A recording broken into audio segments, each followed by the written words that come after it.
Ms. Amanza Walton Desir. Honorable member, you may proceed.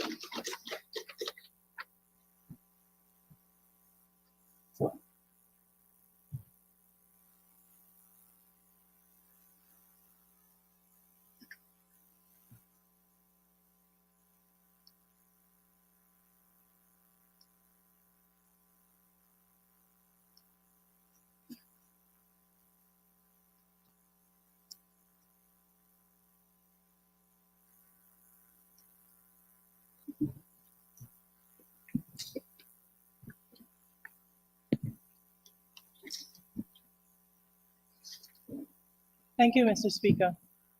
Mr. Speaker, before I commence my submissions to this debate on the 2023 budget, I would like to ask for us, sir, to, as is the custom of the House, stand and observe 1 moment's silence on the passing of our colleague, Ms. Rajkumari Bancroft.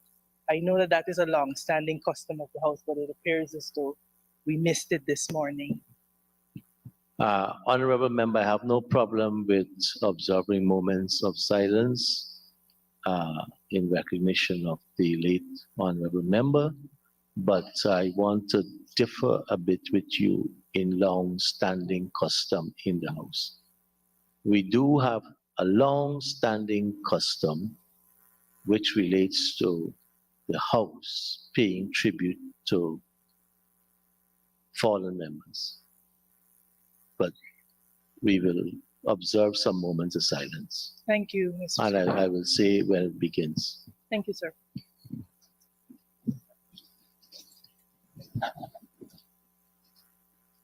Starting now.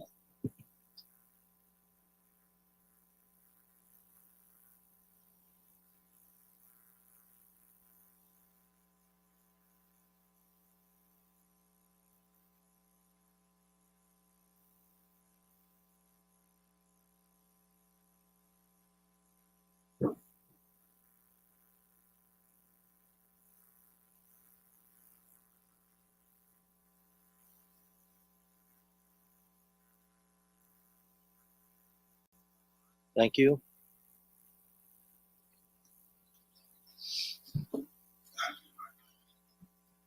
Honorable member, I will start your time running at 1:17 and You're most kind, Mr. Speaker. Thank you.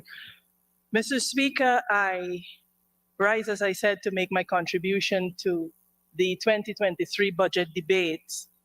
I have to, however, as a matter of record, Mr. Speaker, address some of the utterances of my colleague on the other side who went before me. Mr. Speaker, I sat and listened, in amazement, because it continues to, I shouldn't be surprised, but somehow they managed to keep surprising me with the ease with which they engage in misleading the House and misleading the people of Guyana. Mr. Speaker, first of all, we heard... Honorable member, that's imputing, and how you're saying it is with confidence that you know it's a fact. I want to believe that you could do better. So let's observe the standing orders. Mr. Speaker, I want to attempt to correct then, if I may put it that way, several misconceptions that might have been conveyed to the people of Guyana by my colleague on the other side. The first one being that it was the APNUAFC government that scuttled the Amaila Falls project. Mr. Speaker, we all know that the IDB, Mr. Speaker, adjudged this project as being environmentally not feasible.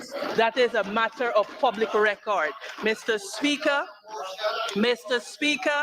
I want to say to us, sir, I want to say to us as well that I sat here, Mr. Speaker, and I heard, sir, I heard the honorable member speaking about us having all the money. Mr. Speaker, every Guyanese who is paying attention knows exactly when the oil money became available to the Republic of Guyana, Mr. Speaker. And so for the honorable member to stand there and to say we did nothing with all of the money is misleading the people of Guyana. Mr. Speaker, we have to set these things straight, sir. Mr. Speaker, the ease with which we say these things to the House. I heard the honorable member, Mr. Ashney Singh, stand in this House and tell us that they have completed synthetic tracks in Region 6 and Region 10. Well, as a Lindoner, I had to go and check for myself, Mr. Speaker. The tracks are incomplete. And for misleading this House, Mr. Speaker, he ought to be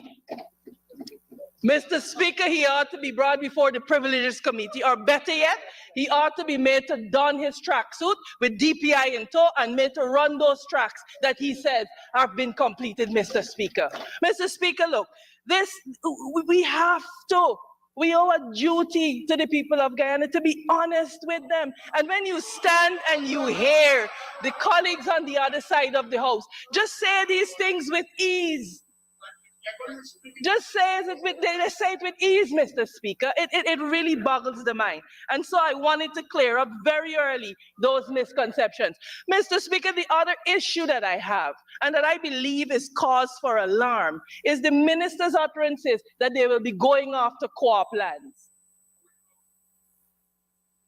Mr. Speaker, he said in his address that they will be going after those co-ops with lands that are idle. Mr. Speaker, I believe, sir, that is an indication that this government intends to dispossess Guyanese of cooperative lands, Mr. Speaker, lands which by law they have a vested proprietary interest. But Mr. Speaker, if we were to look at this government's track record, we will see that they simply do not care. They bulldoze the residents at Mocha, Mr. Speaker, displaced them, destroyed their belongings, killed their animals, and now they're going after the co-ops. And Mr. Speaker, I will say that it is not passing strange that a pattern is developing of dispossessing people, Mr. Speaker, of a certain ethnicity who have land, Mr. Speaker. It is known all throughout Guyana that Afro-Guyanese, Mr. Speaker, are heavily involved in cooperatives and in cooperative lands. And so, Mr. Speaker, you know, I know that the chief apologist for the other side was on his usual soapbox, saying that Amanza will speak to racism, as if his reverse psychology could prevent me, sir, from pointing out that the PPPC administration is a clear and present danger to the constitutional rights and freedoms of Guyanese. They're coming after our property. They're coming after our freedom of speech. They are coming, sir, after our way of life, Mr. Speaker. They are a clear and present danger. And so let the Vice President know that his reverse psychology will not work with me. It is amazing to me that a government that has all of this oil money invests so much time in minding this opposition's business. They have everything to say. They're up in our business. They talk about, oh, they're ineffective, they're inefficient. But in fact, Mr. Speaker, the General Secretary, their PR machinery has already said she has resigned. I have never seen a government so invested in what they have deemed a weak and effective opposition. The honorable member before me took 15 minutes out of his speech to go member by member to belittle and to malign the character of the gentleman on the honorable side. Mr. Speaker, it is amazing that with all of this oil money, the government is spending more time about what's happening in the PNC and who in resign and who in do than in adumbrating a clear development, a clear developmental path and a clear vision for this country. Mr. Speaker, we on the other side, we good here. You all need to run the country and do it in an inclusive and an equitable manner. Mr. Speaker, I just thought I had to set the record straight on those matters. You know, Mr. Speaker, when I was preparing my presentation for this budget, I had a Yogi Berra moment. It felt like it was deja vu all over again. Mr. Speaker, I realized that I could take my last year presentation and word for word regurgitate it here, and it would be just as up and just as appropriate. Mr. Speaker, last year, I stood here and I said to the people of Guyana, let us see where this government spends their money. And we will tell you, that will tell you what they value and what their values are. And Mr. Speaker, we saw it last year. We saw it in 2022. We saw how much they value the hardworking public servants of this country, Mr. Speaker, who turn up every day, rain or shine, to keep the wheels of this country turning. And you know what they rewarded them with? A measly taxable 8% increase, Mr. Speaker. That is how much they value the public servants. Mr. Speaker, we saw how much they valued Gaisuko. We saw how much they valued Gaisuko, Mr. Speaker. $13 billion poured into an industry, Mr. Speaker, that they themselves have said is dying. The Vice President is on record as telling sugarcane workers, you all have to find jobs in other sectors. But here they are, pouring $13 billion. And they have the audacity, Mr. Speaker, to say to the people of Guyana that it was the APNUAFC that killed the sugar industry, when the truth is that it was under their government that most of the sugarcane factories were closed, Mr. Speaker. Those are the facts. But they have this penchant of lying sorry, Mr. Speaker. I withdraw. Mr. Speaker, they lack fidelity to the truth. They lack fidelity to the truth. And so we have to continue to set the record straight. Now, Mr. Speaker, they have allocated $4 billion to Gaisuko already for this year. And I think they're going to come for more. This is just the first. We got at least 3 more supplementals, I am sure, for Gaisuko. Mr. Speaker, under the coalition, we continued to adumbrate right-sizing this industry, Mr. Speaker. Right-sizing the industry. Mr. Speaker, when you look at the way in which this budget is couched, I want to show you how this government values, how they value the people. Mr. Speaker, we know where sugar is going. They have admitted it. It is gone with the wind. They have said it. Mr. Speaker, but yet, and I want to quote the Honorable Member Ashley Singh, he says, government is resolutely committed to invest heavily to mold better, sharper, and more creative young minds. He said this when he was talking about youth development. And guess what? He allocated a whopping $960 million, Mr. Speaker, to youth development. $960 million. Not even $1 billion. Mr. Speaker, when you look at it, Mr. Speaker, it means that the government of Guyana has allocated $35 for every youth for their youth development, but they want to talk about robust investment. Mr. Speaker, let me say this. This issue about free education at university continues to be a fleeting illusion. And then I heard their chief apologist saying to us that, oh, we didn't say in the first year, we got 5 years, so we could still do it, insulting the intelligence of the Guyanese people. But Mr. Speaker, I suspect, Chris, that they want to use it as an elections gimmick. And so closer to elections, they're going to come and announce, oh, free university education, as if they're the champions of free university education, when the truth is that from 1976 to 1994, Guyanese enjoyed free education from nursery to university as enshrined in our Constitution. So when they come and make this big announcement, we will simply remind them, you're not doing us a favor. You are simply righting a historical wrong that you committed against us, the people of Guyana. Mr. Speaker, and that is the thread, sir, that is common throughout this entire budget. The ability of this government to do more for the people of Guyana is present, but their willingness, sir, is absent, is woefully absent. And you see it through the way they apportion and what they allocate to. Mr. Speaker, As a result of this, in the midst of plenty, there is poverty. 48% of Guyanese are living below the poverty line. And this is not the AP and UAFC collation stats. These are the stats by the reputable organizations from which we get the statistics. 48%, Mr. Speaker, according to the World Bank. According to the World Bank, just in case I'm not clear, they said, sir, that 43% of the Guyanese are living under the poverty line.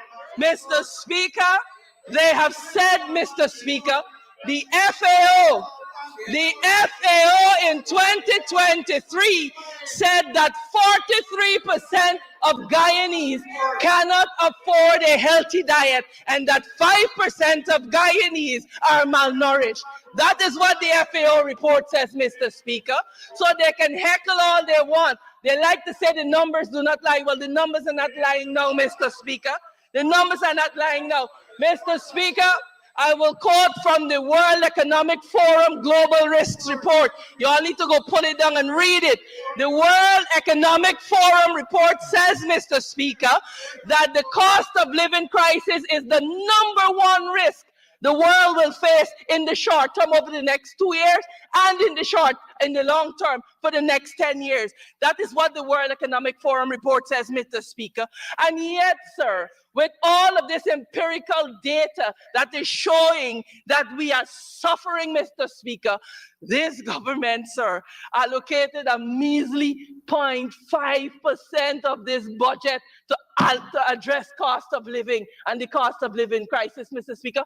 0.5%, not 1, 0.5, Mr. Speaker. Mr. Speaker, and we have a head of this government that has the gall to say, oh, the people of Guyana are my friends and my family. Mr. Speaker, with friends and family like these, may God protect us from our enemies, Mr. Speaker. May God protect us from our enemies.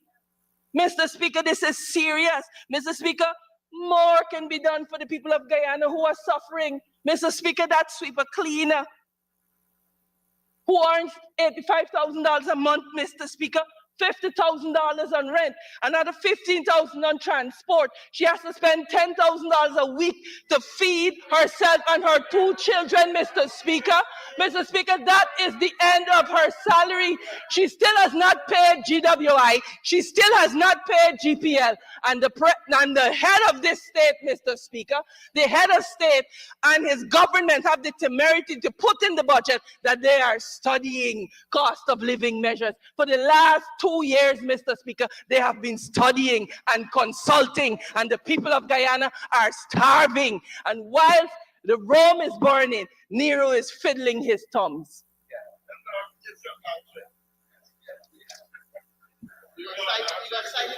Mr. Speaker,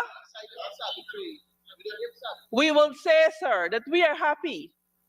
We are happy that this grant, the Because We Care grant, sir, has been increased. That is a good thing. And we commend the government for that, Mr. Speaker.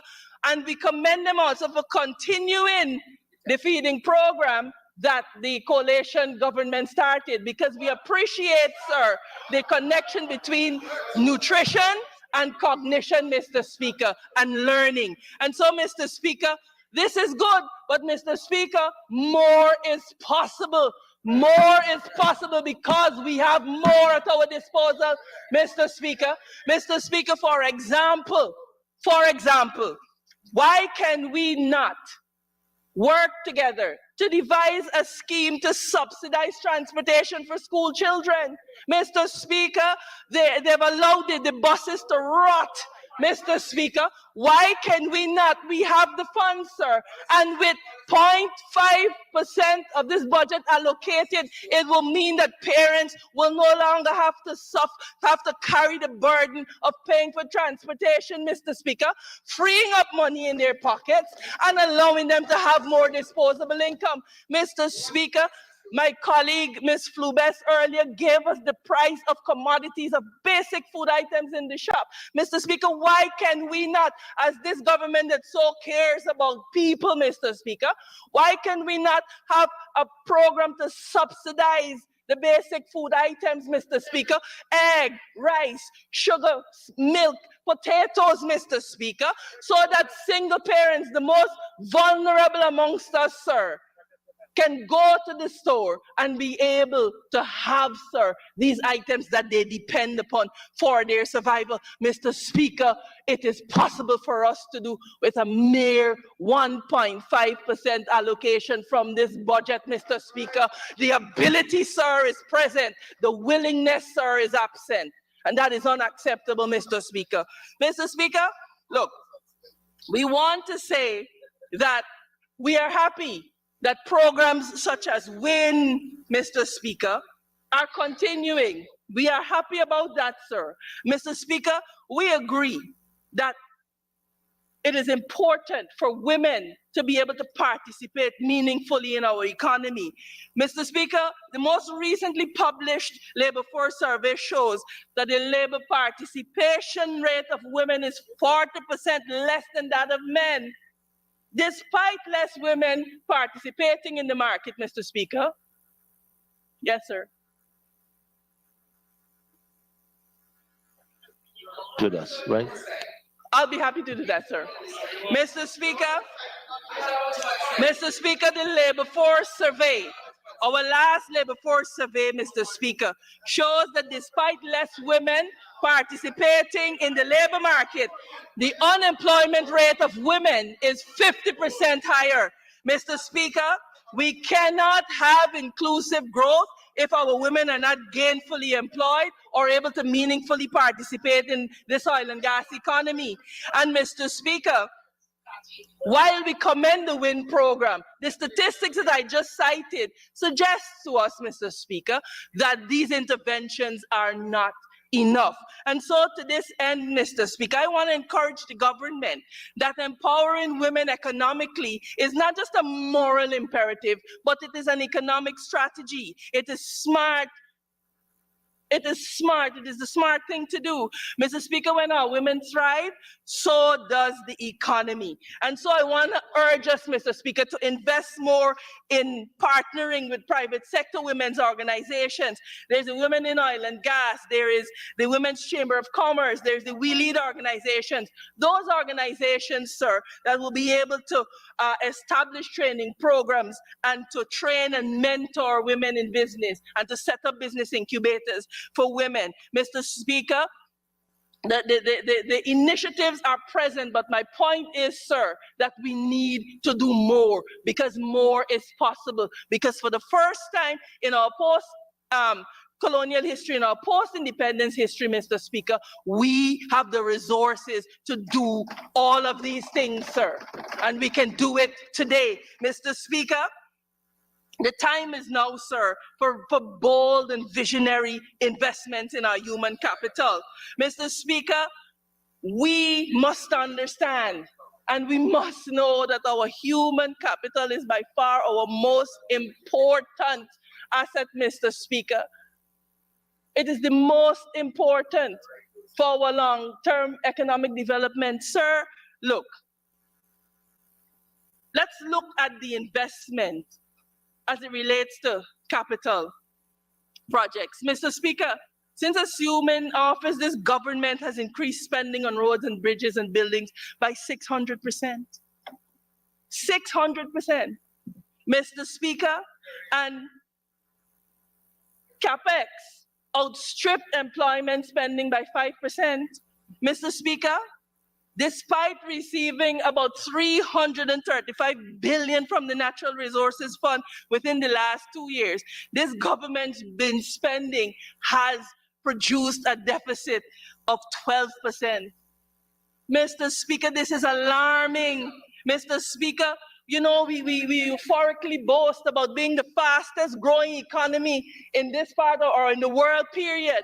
But Mr. Speaker, I will say to us that the cautionary tale of Ghana is there to tell us that unless we are prudent, sir, unless we are prudent, we could end up there, Mr. Speaker. As you know, Ghana was declared as having the fastest growing economy in the world in 2019. And today, sir, they're facing their worst debt crisis, Mr. Speaker. And so, Mr. Speaker, the time is now more than ever for sober and temperate, sir, spending. Mr. Speaker, and let me make this clear, because the chief apologists on the other side like to say that we don't understand big picture and we don't support infrastructure. We're not against infrastructure, Mr. Speaker, and I wish to make that very, very clear.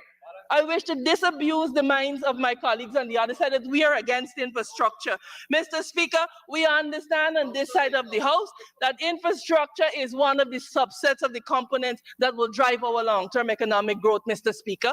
But what we are against, Mr. Speaker, is the reckless spending. That is what we are against. What we are against, Mr. Speaker, is the recklessness with which this government is spending the people of Guyana's money, Mr. Speaker. Last year, this government allocated $218 billion, sir, to capital expenditure progress. We warned then that neither the government nor the private sector could, and even the two entities collectively did not have the capacity, sir, to execute that size of a project. We warned that our efficiency gap was so severe that about 41% of the allocated sum would be wasted, Mr. Speaker. And exactly what we have warned about has happened. You only have to look in the newspapers and on the Facebook to see these roads that they are building, Mr. Speaker, and are cutting ribbons for, Mr. Speaker. Nothing but glorified footpaths, Mr. Speaker. And when they are wider roads, Mr. Speaker, they're already sliding into the canals. Go to Burma, Mr. Speaker, and contractors are receiving, sir, millions, tens of millions to start work. And 6 months later, nothing. Mr. Speaker, this year CapEx stands at $388 billion.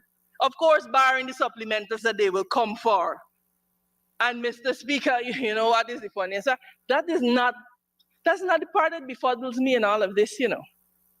What befuddles me is that we are investing hundreds of billions of our money, building all kinds of roads and bridges and all kinds of things, Mr. Speaker.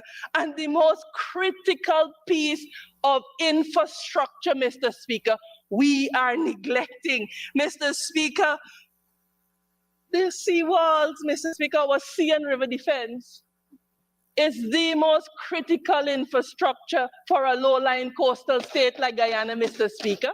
Mr. Speaker, every country in the world is fortifying itself against rising sea levels, Mr. Speaker, against the effects of climate change. And guess what, sir? We're doing the opposite. In fact, Mr. Speaker, in this budget, we decreased our allocation to sea and river defenses. We allocated $5.5 billion last year, and this year we have allocated $4.9 billion. So, Mr. Speaker, this is the economic dynamism that we're talking about. Mr. Speaker, every country in the world is fortifying itself. Every country with the resources are doing the projects necessary to fortify themselves against climate change and rising sea levels. But we here in Guyana are doing the opposite. Mr. Speaker, the science is clear. Sea levels are rising, sir. And the science is telling us, sir,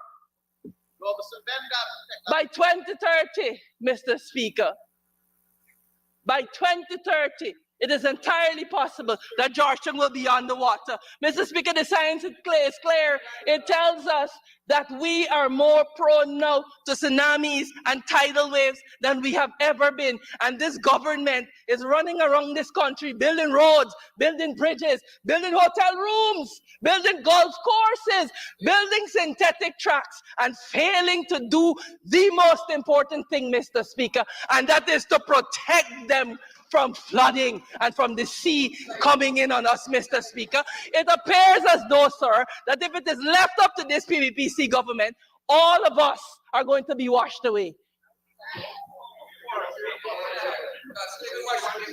Mr. Speaker, and to hear these good men and women on the other side pontificate pontificate, Mr. Speaker, and one piece of critical infrastructure they have neglected. Mr. Speaker, I want to turn to foreign affairs. You know, I usually leave my good colleague on the other side for last. Mr. Speaker, I want to be clear at the outset, as we have said continuously.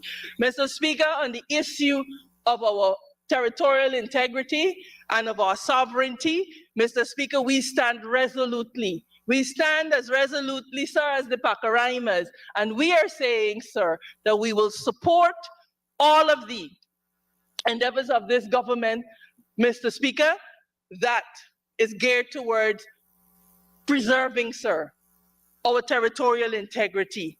Mr. Speaker, I want to put on record our gratitude to the bipartisan team who late last year, sir, made some excellent submissions to the ICJ, Mr. Speaker. Their submissions were, in my view, impenetrable. And so we look forward, sir, to a victory, not only for international law, but for the people of Guyana. Having said that, though, Mr. Speaker, it would be remiss of me, sir. It would be remiss of me, while we stand against those that would want to alter the shape of Guyana, it would be remiss of me, sir, not to draw our attention to a matter that threatens not to undermine us from without, but from within, sir. And that is the unchecked migration across our porous borders, particularly, sir, in the Essequibo and the establishment of settlements there. Mr. Speaker, this government appears either unable or unwilling to appreciate that this is an existential threat to us as Guyanese and to our sovereignty, Mr. Speaker. Mr. Speaker, they have this attitude of burying their heads in the sand. That, Mr. Speaker, and coupled with the politically expedient decision that they took to alter the requirements, to water down the requirements for the obtaining of a Guyanese birth certificate, places us in clear jeopardy, sir, of being undermined from within. And we must demand, sir, that this government pays attention to this matter, Mr. Speaker. Mr. Speaker, the time is now for a clear and comprehensive immigration policy. Because, sir, we are not against immigration.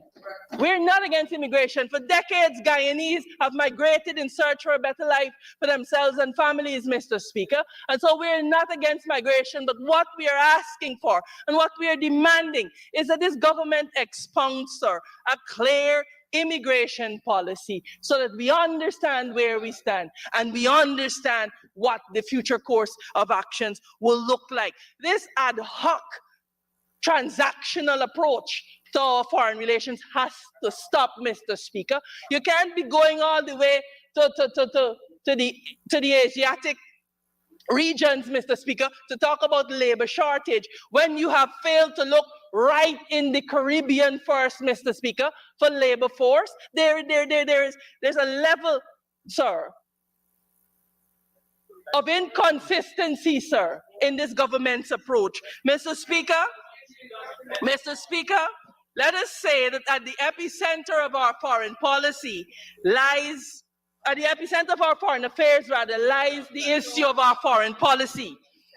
Mr. Speaker, which entails the general objectives, sir, of our state and its interaction with foreign actors. Mr. Speaker, of course, it is formulated on the basis of our domestic policies and other international considerations. And Mr. Speaker, diplomacy is that vehicle through which our foreign policy is carried to its destination. Honorable member, and an extension is the vehicle. You'll need to conclude. Comrade Speaker, I move that the honourable member be given 5 minutes to conclude her presentation. Thank you very much, Honorable Chief Whip. Honorable member, you may continue to conclude. Thank you, Mr. Speaker. Mr. Speaker, look, for decades, our foreign policy has been informed, sir, by clearly discernible principles. Clearly discernible principles. Friends of all, satellites of none, etc. Mr. Speaker, now we have no clue as to what we're doing. We have embarked upon this path of transactionalism, Mr. Speaker, that will redound to our detriment later on. Mr. Speaker, There is no clearly adumbrated foreign policy. Where's the Todd Doctrine? Where's the Jagdeo Doctrine? Nothing, Mr. Speaker. There is nothing because they have no vision for the foreign affairs sector. Mr. Speaker, we, sir, have been now victim of inconsistencies, a carnival of inconsistencies. One day Taiwan is opening an office, the next day it's closed. Mr. Speaker, what are we doing? Mr. Speaker, we have departed, sir, from long-standing, Mr. Speaker, positions. We have de-recognized the SADR, Mr. Speaker, and it seems as though we are blown with every wind of doctrine. But Mr. Speaker, I'll tell you what the trouble is.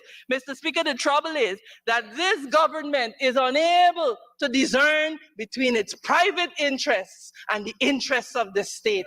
And so the state's interests are subjected to their private interests and their deals and their kickbacks, Mr. Speaker. That is what the problem is.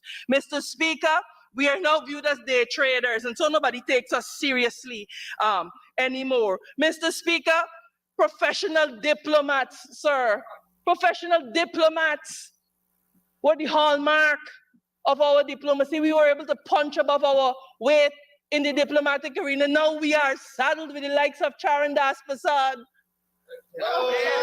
Mr. Speaker. Honorable member, the rule is you can't raise someone name who can't defend themselves in here. I'm guided, sir. I'm guided, sir. Mr. Speaker, the High Commissioner, the former High Commissioner of Guyana to India, Mr. Speaker, who was seen on videotape, you know, in the vilest manner, abusing, Mr. Speaker, of Indian national, Mr. Speaker. And then you know what, Mr. Speaker? Again, this propensity, sir, to mislead the people of Guyana. We had the head of state on TV saying that Charan Das Prasad will be recalled. That is a matter of public record. Mr. Speaker, I wrote in this house asking the Honorable Minister, when is it that Mr. Charan Das Prasad was recalled as Foreign Affairs Minister? And you know what he told us? November, let me quote him correctly, November 10, 2022, Mr. Speaker, when the head of state appeared on television in this country and said to the people of Guyana in October that Mr. Charan Das Prasad is returning home. Mr. Speaker, that is the difficulty I have, the ease with which this government would mislead the people of Guyana. Mr. Speaker, look, years on, we are still yet to appoint ambassadors to Venezuela and to Brazil, Mr. Speaker, two of our most consequential interactions. Mr. Speaker, it appears that this government is only able or concerned to put people in positions who they consider as loyalists, Mr. Speaker, and so they would prefer to go for years without appointing an ambassador, Mr. Speaker, rather than give it, sir, to a discerning professional diplomat, Mr. Speaker. Mr. Speaker, I have to conclude. Mr. Speaker, and I will conclude by saying there's so much to say, Mr. Speaker, but so little time. Mr. Speaker, in concluding, I want to say to us all that the oil production offers this country a glorious opportunity to boost inclusive growth and to diversify the economy by addressing our human capital and our infrastructure gaps. Mr. Speaker, it is clear to me that the PPPC cannot get out of its own way to govern this country in a fair and equitable and inclusive manner.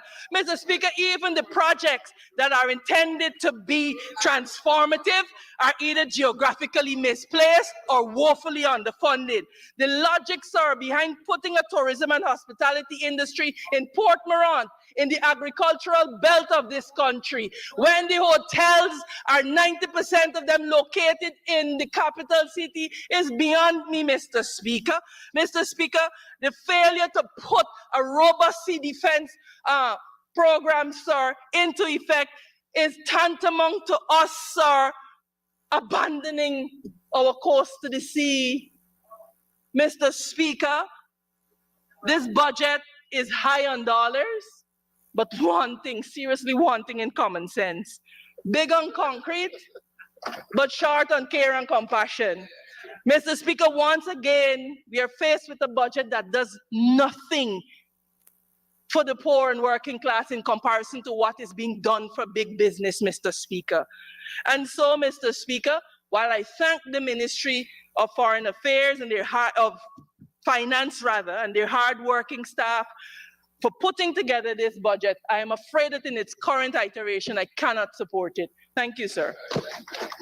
Thank you very much, Honorable Member. Now for the Honorable Minister Kwame McCoy.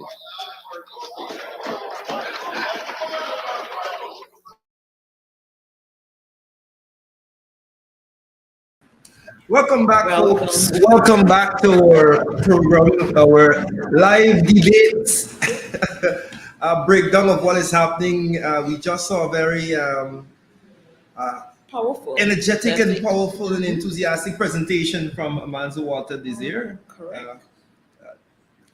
Shadow Foreign Minister, Yes. Shadow Minister of Foreign Affairs, of course, breaking down her interpretation of the things presented in the budget. Yes, and she's also she also dealt with a bit of what was happening in the office of the Prime Minister, some of the stuff that he's responsible for, because she's as well dealing with that. Yes.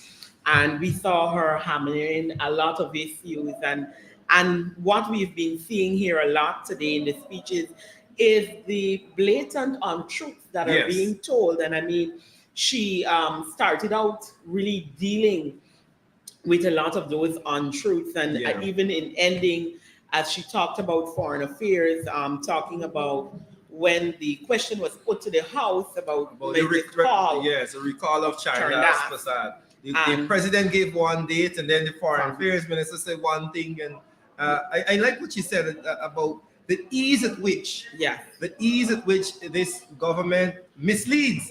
I know that she had to use parliamentary language when Yes. she was presenting. She said the ease at which they mislead the population. You can't say lie to the population in parliament. Correct, So, correct. but we can break down all we want, but we have the shadow minister of foreign affairs just Joining us. hot off the press Yes. from her fiery presentation. We'd like to welcome MP Amanzo Walton Desir to our program. Amanzo, thank you very Welcome. much. Thank you, thank you. Hot off the press. Yes. Hot off the press. There's always so much to say. It was Yeah. a wonderful so little presentation. time.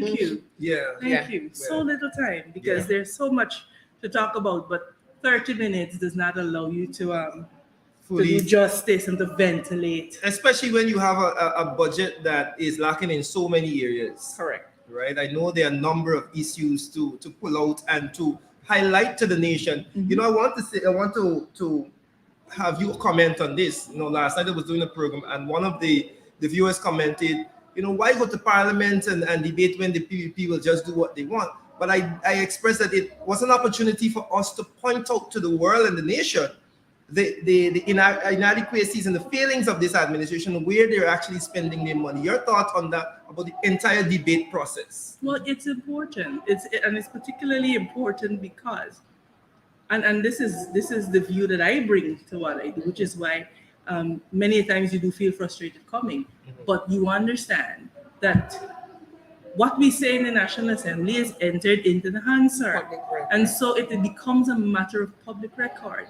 If we do not say it, we could say it in our television programs, but it's not a matter of public record. And when you say it in the National Assembly from the floor, you enter it into the public record. And so what that guards against, for example, is people like Barry Jagdeo who like to engage in revisionism. And Yes. revisionist Yes. history Yes. and Yes. paint their own version of stories. Correct. Like, for example, you heard the speaker before me, Hamilton. the labor man that spoke about everything Yes. except labor, Correct. talk about us scuttling Amalia. That is not true. Yes, Yes. yes. That is not true. And you were able to correct And that. you were able to correct. Now, to correct those misconceptions and misperceptions and lies, frankly, I can't say lies. In the parliament, But I can but say you're here. The lies, they all lie. Mhm, And they lie with ease to the people of Ghana. It just slides off of their tongue like butter. mhm. They just lie. I And so particularly liked how you hammered the lies in. Because it is like they do it with the barest of faces. Yeah. The synthetic track is finished. Yeah, apparently it's finished.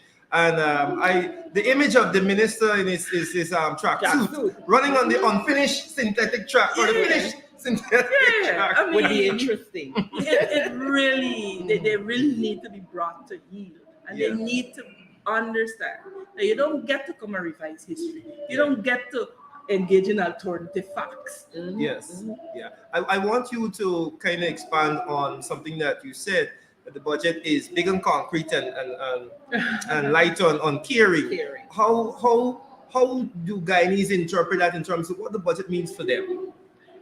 The government has an emphasis Mhm, on infrastructure, mhm. a massive emphasis on infrastructure. And you know, Barry Jagdeo likes to go around this country to say that, oh, we are against infrastructure. And I hope I made it very clear in my budget presentation that we are not against infrastructure. Mhm. What we are against is reckless spending. Yes. Yeah. And so we showed last year how with very minor adjustments, we would be able to get public servants a double-digit salary increase. Yes. Just with minor adjustments. Mhm. Very, very minor. And so what you are seeing, like I said, is that there is the ability to do more, but the willingness to do more is absent. They can do more, but the truth is that they don't want to do more. Yeah. Just for our viewers' sake, the presentation is still happening on the floor. There's Kwame McCoy at the moment, and we'll continue the conversation with MP Amanzo Walton.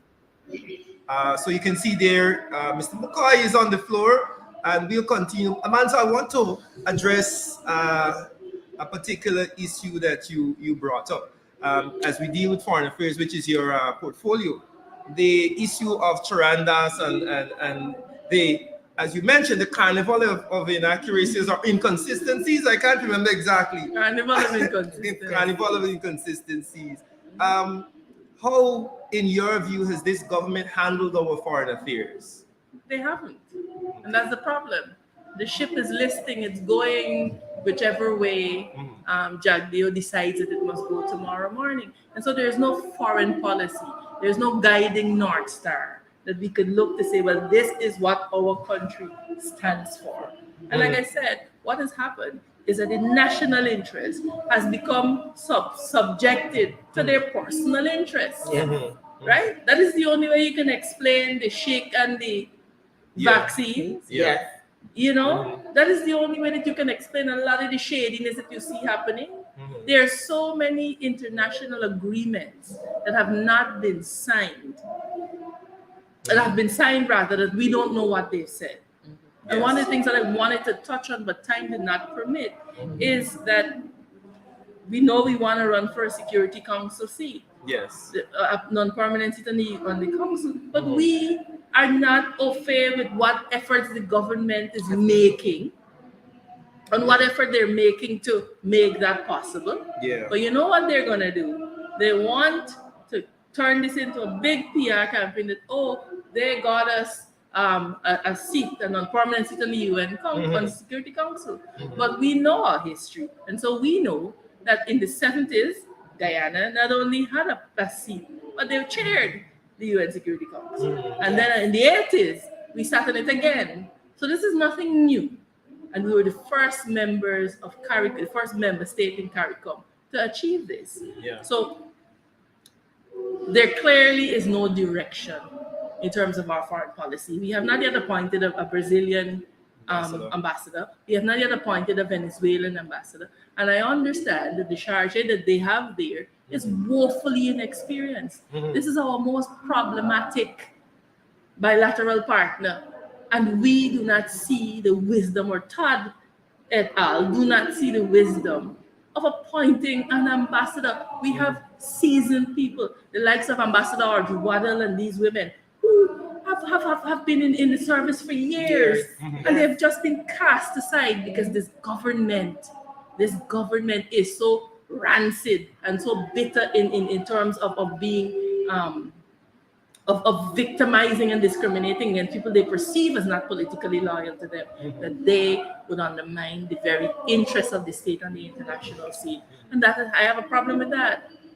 You raised the point in your speech where you talked about what was happening on our borders and how there seems to be no plan by the government Immigration. or any aim to handle the immigration situation and all these settlements that are popping up.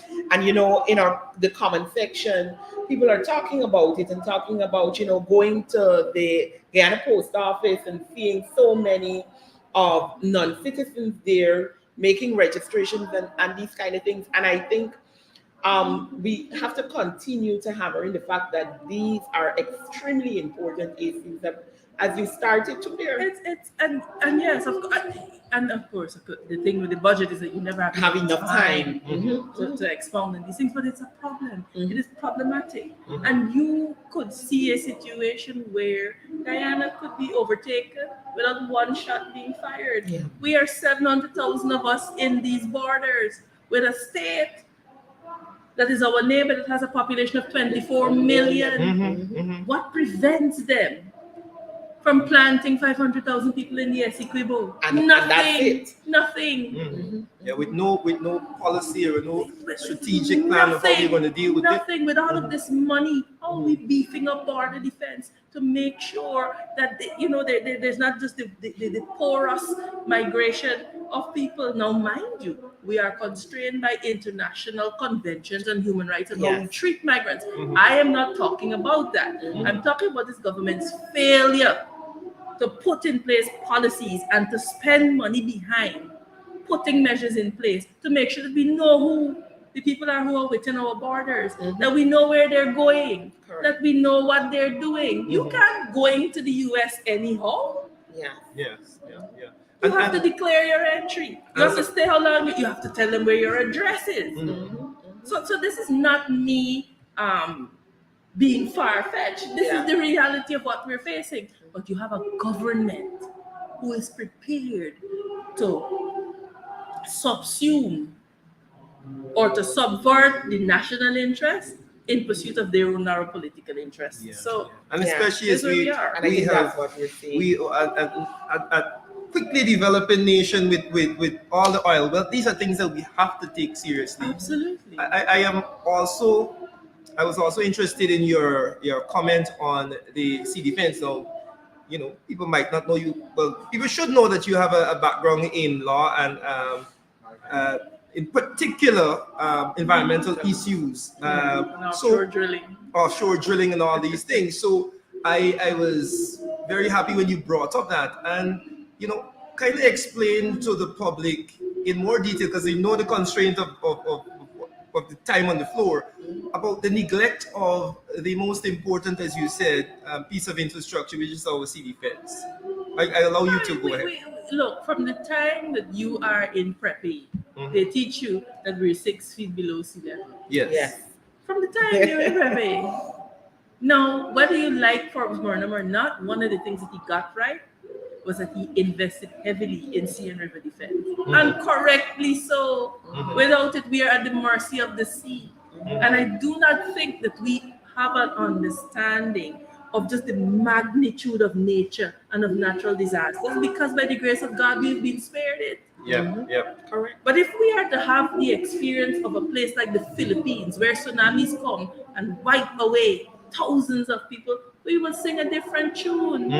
Why is this government not investing in higher sea defenses and in reinforcing?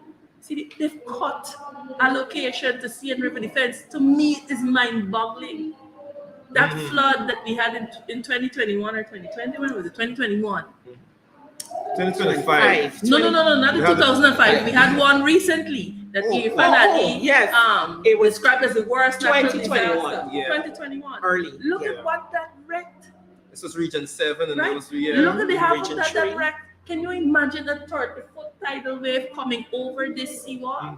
Yeah, Georgetown is in the Of what use will be the fancy roads and the hotel rooms? Exactly. And then to compound the issue, we do not have proper disaster preparedness response. yeah. And we don't see funds being pumped into that.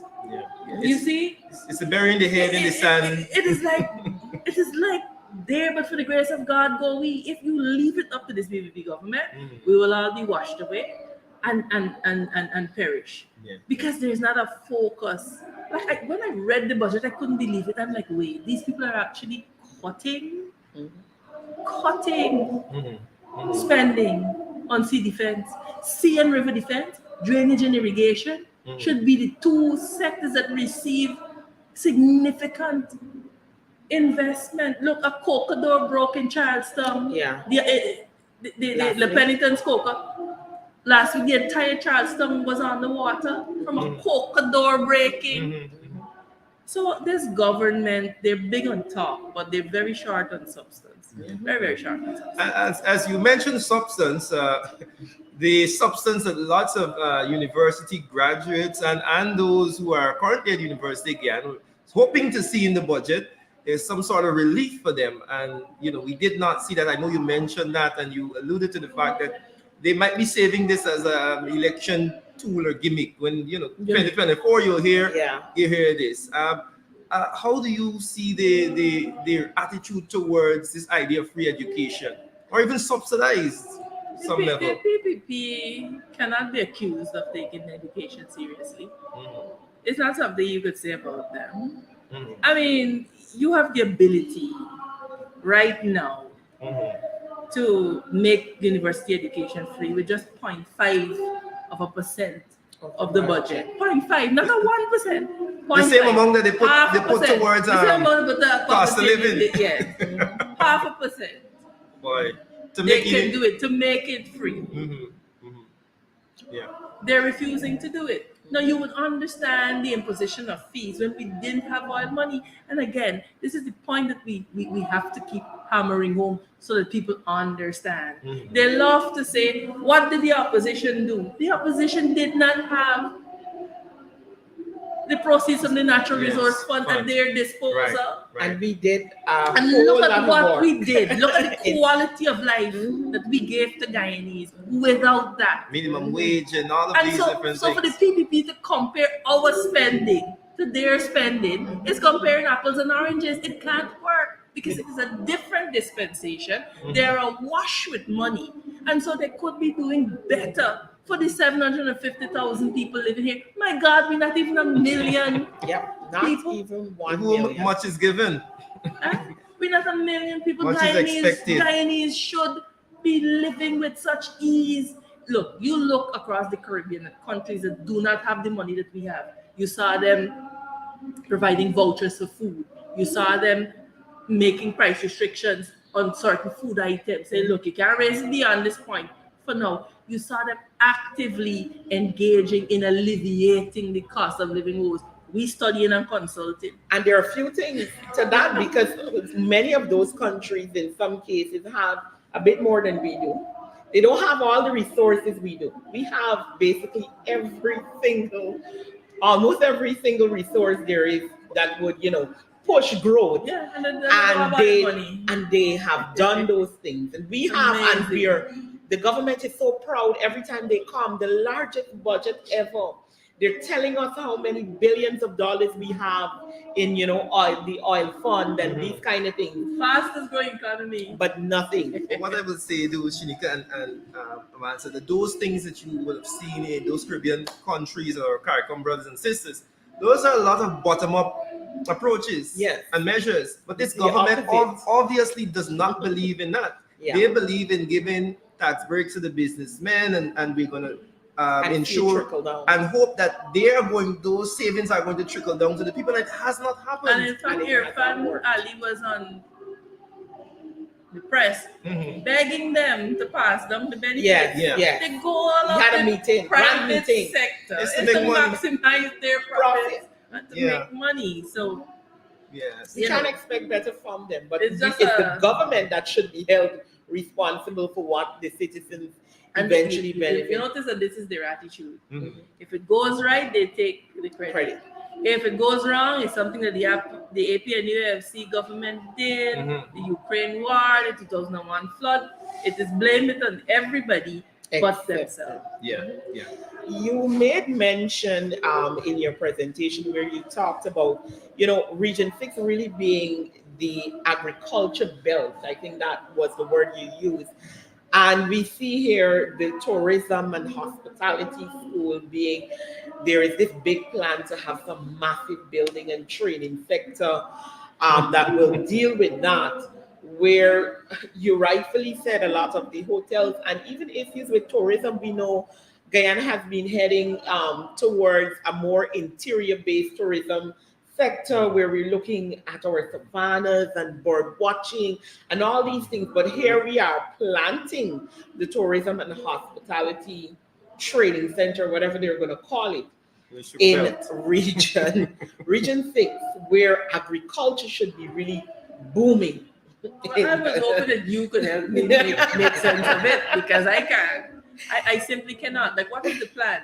These people are trained there and then they have to move to the city to find jobs, or Or in are the we interior. or are we taking people from here, sending them there to And be then send trained, them and then back. sending them back for practicals? Like, how does it work? Would it not be far more prudent to put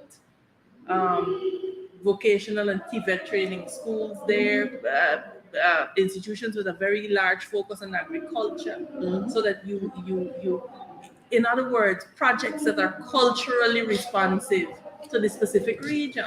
I think that this whole idea speaks to the concept generally of this government. They do everything in a way where they just, I don't know if they sleep, dream something, wake up, think about it, and say, hey, this is what we're going to do. And there is no talking with the people on the ground, because I'm sure if they go into those areas and ask people, hold a meeting, see what, they feel like and what would help them in terms of creating more wealth, they will not come up with that. And this is what has been missing. It's the same way they handle MOCA. It's the same way they handle every situation. They never go in and talk to the persons there. And I mean, in public management, this is something that you learn at the lowest level. You must start that conversation to know how and what would be appreciated And again, for acceptance as well. The ease with which they lie. They tell the people, they offer the people at MOCA all kinds of compensation. And that is so not true. Some of the people who had their houses bulldozed at that last time We're still in were negotiation. still talking with housing. Some of them never engaged housing because housing never came. Housing has not done a proper appraisal or assessment of those people's properties, but they have it in the media that they've offered them this and offered them that. We as Guyanese have to be more discerning, and we have to understand that we have to go behind the propaganda and see and seek the truth. Ourselves, look, just now they had it on their propaganda that Dawn, the newly appointed GS, Distraction. she's resigned. I mean, and that is the seriousness with which they approach governance of this country. They're not serious. Yeah. Before we wrap up, P, I want to double back to something we're talking about there. We're talking about creating jobs in Region 6 and this idea of pushing this tourism, hospitality thing there. And the idea of what is it that especially our young people require, what sort of training? And I know you mentioned the measly $900 million was given to youth. And this is something that I've been pushing. If the government was serious about training and equipping those young people in Region 6 to take up jobs in the new Guyana, they would have been pushing them into the engineering, the oil and gas sector, and those things, and provide that sort of training for them, because those same people, those same young people in Region 6, I will argue, don't want to go in the game field, right? And so where is Guyana going? How do we position them? And I would want you to comment on that, the lack of vision in terms of this budget, in terms of creating the opportunities for those young people. Complete lack of vision. Complete lack of vision. One of the drivers of our long-term growth is our labor capital. And so it means that we have to invest now and invest smart. And so investment in technology, STEM, coding, yes, there is some of it there in the budget, but you do not, you know what the trouble that I have, Randy, is that you do not see this government investing in human development with the same enthusiasm with which they're investing in infrastructure. Yes. And that is what bothers me. They're incremental investments in human development and exponential investments in infrastructure. And that is a problem. And we know why they're doing it. It is the place that allows them to Siphon off. thief the money. I'm not in parliament. I could say it's the place that allows them to thief the money and to engage in all manner and sorts of corruption. And so that's why you see them pumping money in there. The Guyanese people must know that the PPPC government doesn't care about them. And if this budget is not an indication to us that they don't care, that I don't know what is. I don't know what is. Again, if I have a pie that is this big and I give you this small piece, I don't care about you. if I value you, I'm giving you this piece when there is all of this. And so it is the level of investment in human development that has me saying, you know what, these people really don't care. This is about getting rich quick. And then when we end up in a situation like Ghana, they will jump on their private planes and they will go to their apartments in Miami and look at us down here struggling. We have to wake up and we have to understand that come the next election, these people cannot be trusted to steward our monies. I want to say this to you because, you know, I noticed Vice President Jagdeo had a lot to say, had a lot to say about us and who will talk about what and who will talk about. And it occurred to me that this is a man who was caught on international TV negotiating a bribe. In his And he living had room. the unmitigated gall to talk about people and to talk about who, you know, fingering funds.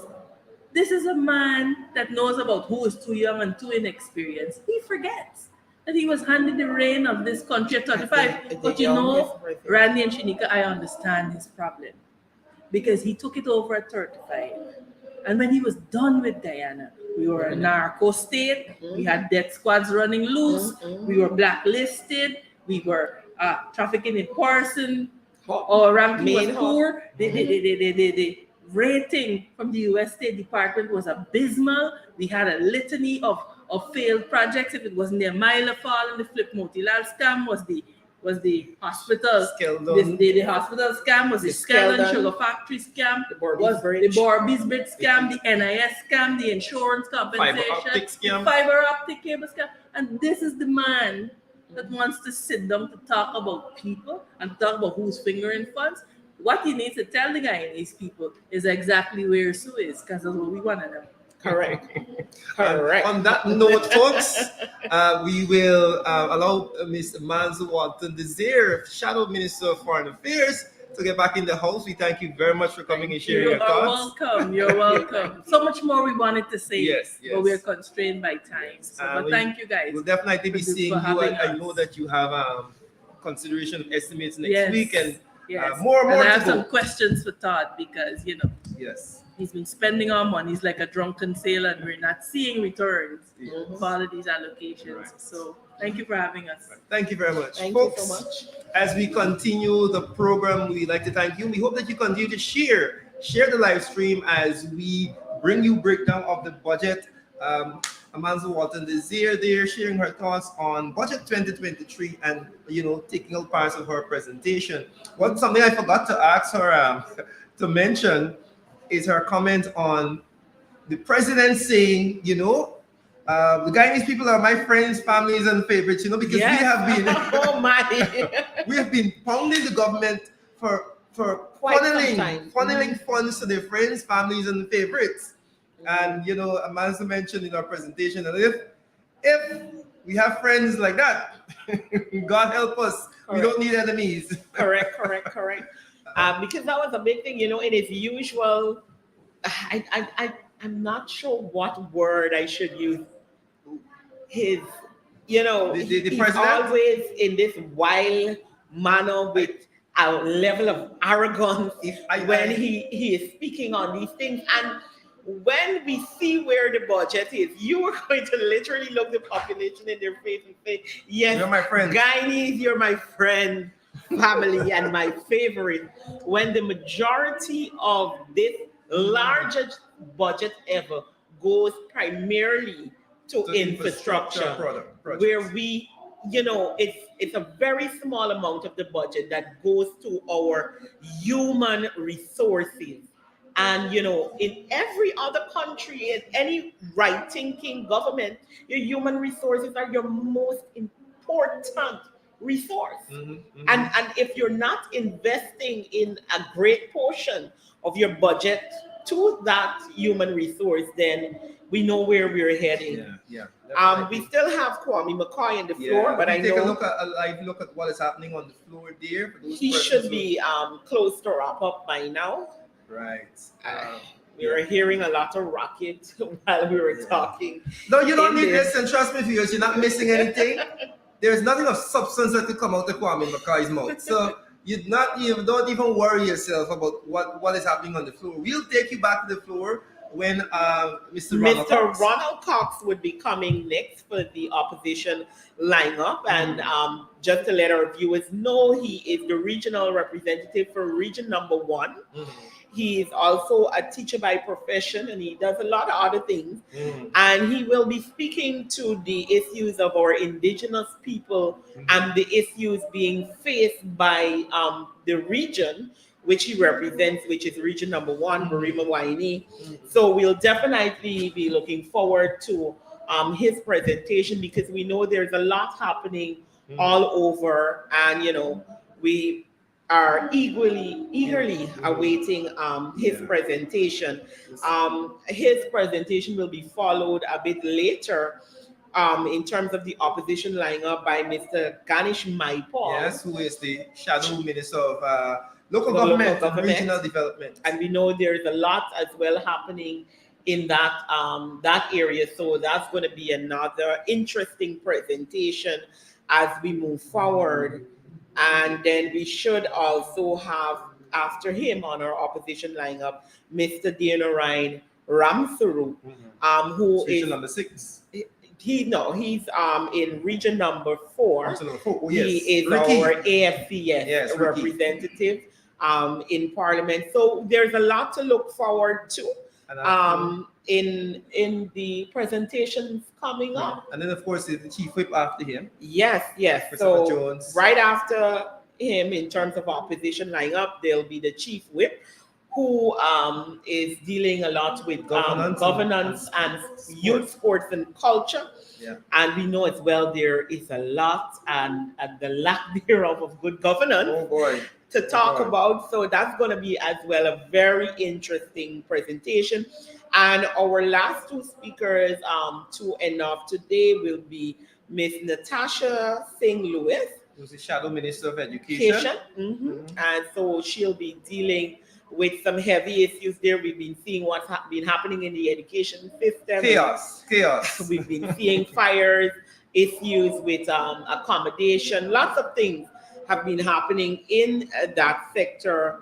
And then I think we have Mr. Hemraj, Yes. who will be coming after her to close up today's presentation by the opposition side. Yes. So quite a few interesting speakers today. I mean, it's like, you know, we started off here with fire. Yes, we started Today. off with Mr. Nima Flubes, who started with a song.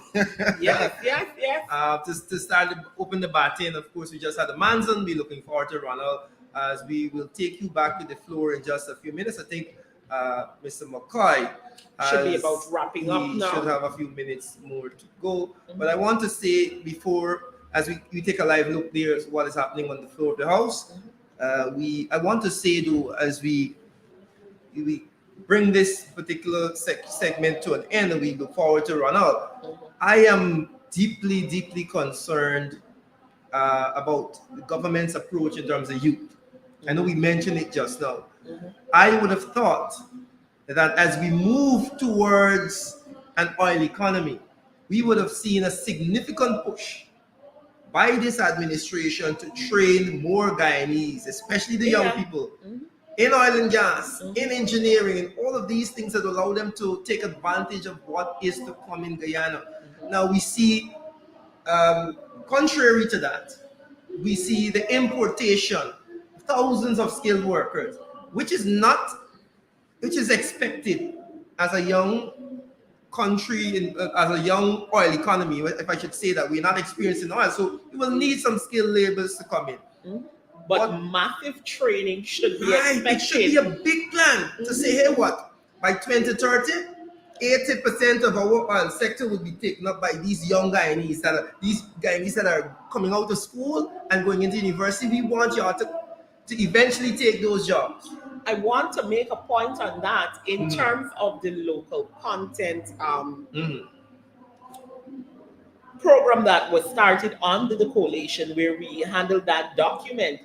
Those things are a part of the plan, but what we're seeing is a lack of this government to, fulfill some of that. And because at this point, based on the recommendations in that local content plan, we should be seeing massive training, particularly in our young persons, being able to train in the sectors that are involved in oil and gas, That's our where training is not we there. should be able to lessen the percentage of expats and foreigners coming in, and we should have been expanding, particularly in the more simpler areas.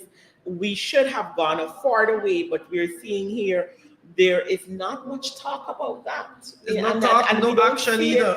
in the budget either. No plan. Because as we talk about the tourism and hospitality school, we haven't heard that level of investment in training for the oil and gas sector.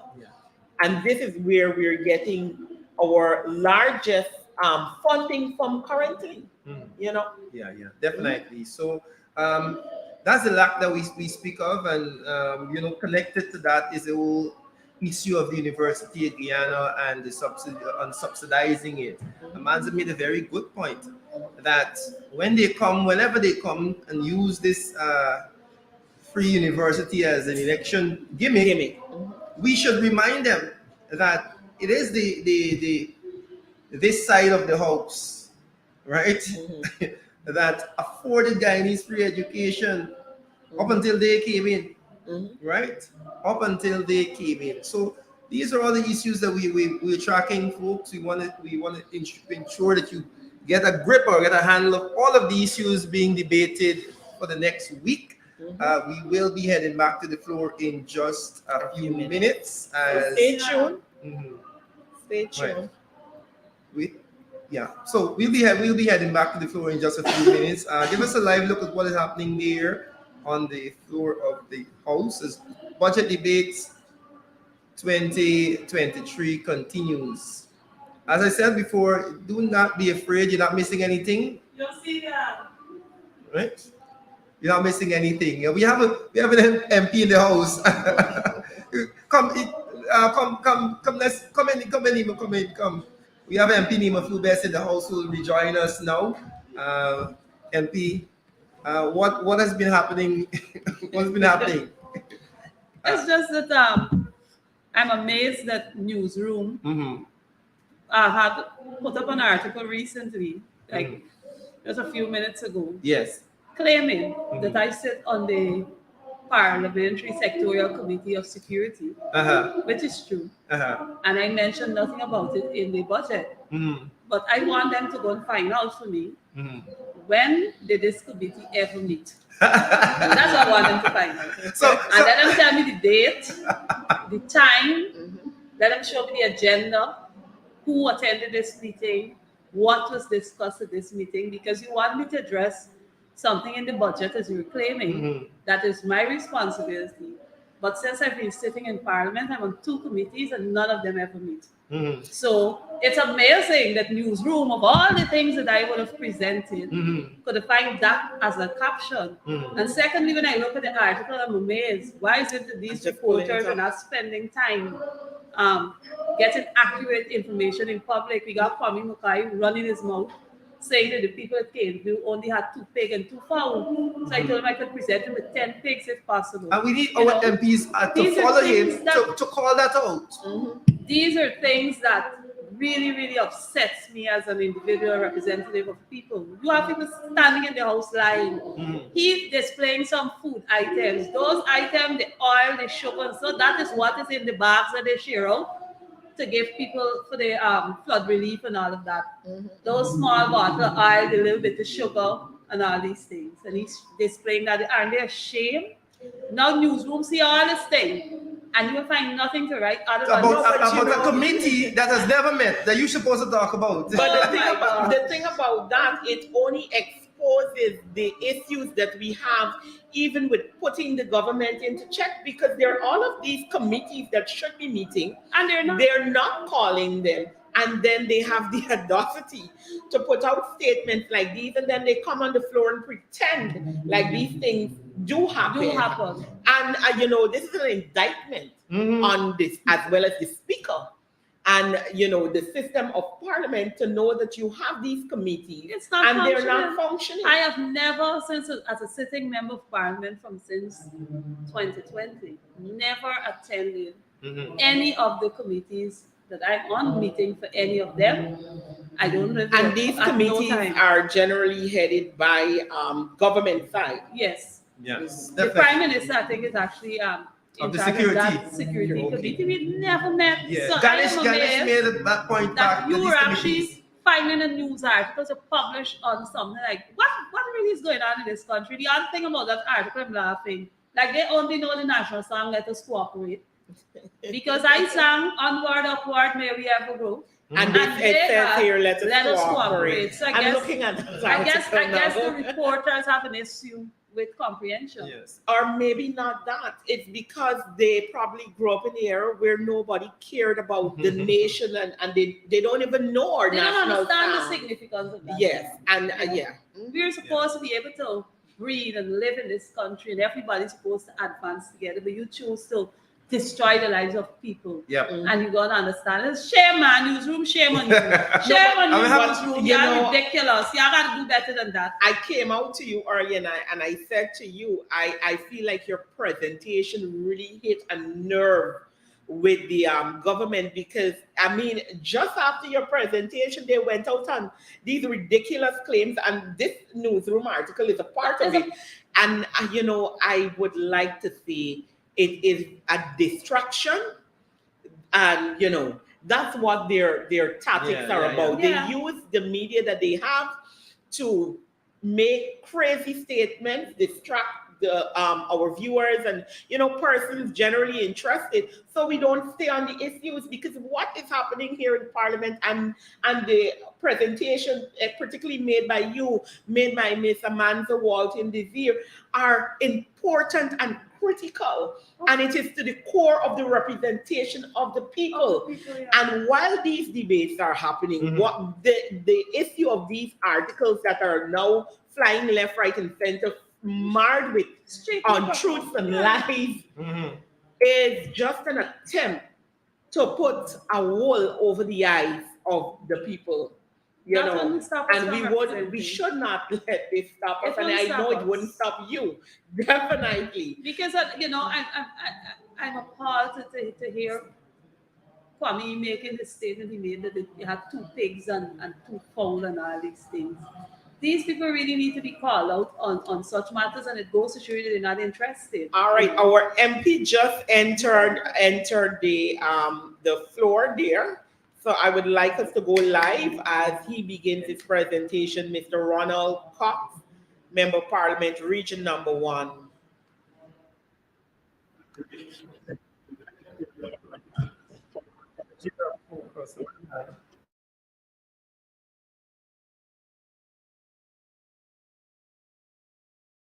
I also want to thank the Honorable Minister of Finance for standing for more than 5 hours to read Budget 2023. However, I wish to remind the Honorable Minister of Finance that the people of Guyana is not impressed and would not judge Budget 2023 by how long he can stand and read. Rather, they will judge the budget by how appreciable and preeminent the measures included will be. I'm also reminded by a statement made by the Minister of Finance while on a program with the newsroom. So a large portion or a large part of the budget will be about addressing main irritants, the things that affect people in their day-to-day lives. Mr. Speaker, it begs the question, does the minister really understand what the day-to-day lives of the ordinary Guyanese is like?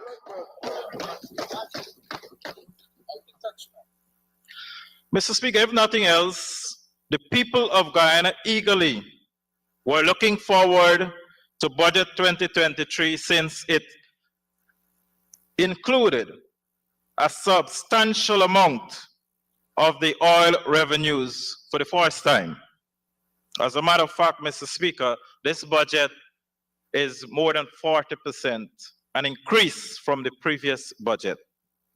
And so the people were eagerly looking forward to this budget with patience, with much enthusiasm. Sad to say, their enthusiasm has died suddenly. Mr. Speaker, I wish to turn to the issue of agriculture. The finance minister, the honorable member, said agriculture, forestry, and fishing sector is estimated to have expanded by 11.9% in 2022. I question the performance of this sector specific to the Borima-Waini region. I'm not doubting the performance of these sectors. What I'm doubting is the performance within my region, which I have responsibility for. Expansion and good performance of a sector can't be done in a bubble. It has not been impacting the lives of all Guyanese. And the government must accept its areas of weaknesses. Any good government will highlight their areas of weaknesses and address them in front of the Guyanese people, and that is to say, here in the National Assembly. I wish to turn your attention, Mr. Speaker, to an article, an editorial on Budget 2023 in the Stabroek News dated Monday, January 23rd, 2023. And I quote, "The man and woman in the street continue to be at the mercy of the market prices or forces that have pumped up the cost of living, particularly since oil production began. Increased demand in the food sector associated with oil and gas industry has driven up prices for basic items, and nothing that the government has done since its terms began has had a lasting effect on easing this burden." It continues, "The impact of the rising cost of living on those who can least afford it must be evaluated, understood, and acted upon. It is intolerable that with $1 billion earned from oil in 2022, that there are deep pockets of poverty with some households struggling to afford basic food." End of quote. Mr. Speaker, we must not come to the National Assembly and boast about a performance for a few elites, while the largest mass of the Guyanese people continues to struggle. That is my question. That is the issue I have with a government that continues to boast of performances, and yet you still have persons struggling. Yet we still have persons in poverty, and this is extreme poverty. Mr. Speaker, the expectation that there would have been a light at the end of the tunnel was instead allow the Guyanese people to be thrust into further darkness and despair by a so-called caring government that seems to be on the offensive against the Guyanese people. Mr. Speaker, I am moved out of necessity to ask, and in the interests of the Guyanese people, the following fundamental questions. Is this government serious about indigenous progress? Is this government serious about equitable development? But even more fundamental, Mr. Speaker, is this the one Guyana the government boasts about? Mr. Speaker, we on the opposition questions the government performance in hinterland communities. I wish to turn my attention to education. It must be recognized, Mr. Speaker, that quality education is not only about access, but it requires a reorientation of the entire system that provides skills training so that persons can respond to global needs and expectation. With that being said, Mr. Speaker, I question the policies of the present government with respect to several programs as it relates to hinterland and indigenous communities. And one of them is, Mr. Speaker, the Gold Scholarship. I have a few questions for the Honorable Minister. Is the Minister aware that teachers who have enrolled on the program, Mr. Speaker, is the Minister aware that persons who have enrolled on the Gold Scholarship program from the hinterland have dropped out because of a number of factors, inclusive of internet access or no internet access, that is? Is the Minister even aware that persons who have enrolled on the CPC training program since 2022 are yet to begin the first class? Is the government aware, Mr. Speaker, that teachers who have to travel large or far distances in the interior, their travel expense surpassed 5,000 Guyana dollars on a daily basis, and they were even refused assistance from the relevant regional authorities? Mr. Speaker, what I'm saying here is that government must ensure when they are on these touring trips that they engage with the ordinary people on the street rather than meeting the elite of the RDC. And the RDC, the regional chairman, and those in high offices, they tell you what you need to hear. We want you to meet the Guyanese people and allow the Guyanese people to tell you what you should be hearing. And that is our concern. As a matter of fact, ministers, whenever they visit Mabruma, they would have meetings with 20 persons, with 40 persons. Out of the 40 persons, Mr. Speaker, 35 of them are staff of the RDC, are drivers, are handymen, are temporary workers. Meet the ordinary Guyanese people. Listen to the people. Public Works, Mr. Speaker. Mr. Speaker, several months ago, the Honorable Minister of Public Works visited Mabruma and promised the people of Barbina that they will be having a new road. We do not doubt the minister, but has the work started? Then he went forward to Wongna and initiated, in their own words, an emergency contract for the Wongna road works.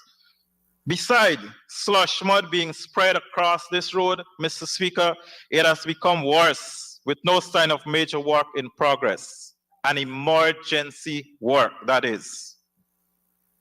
As a matter of fact, it's only after several posts on Facebook and being bombarded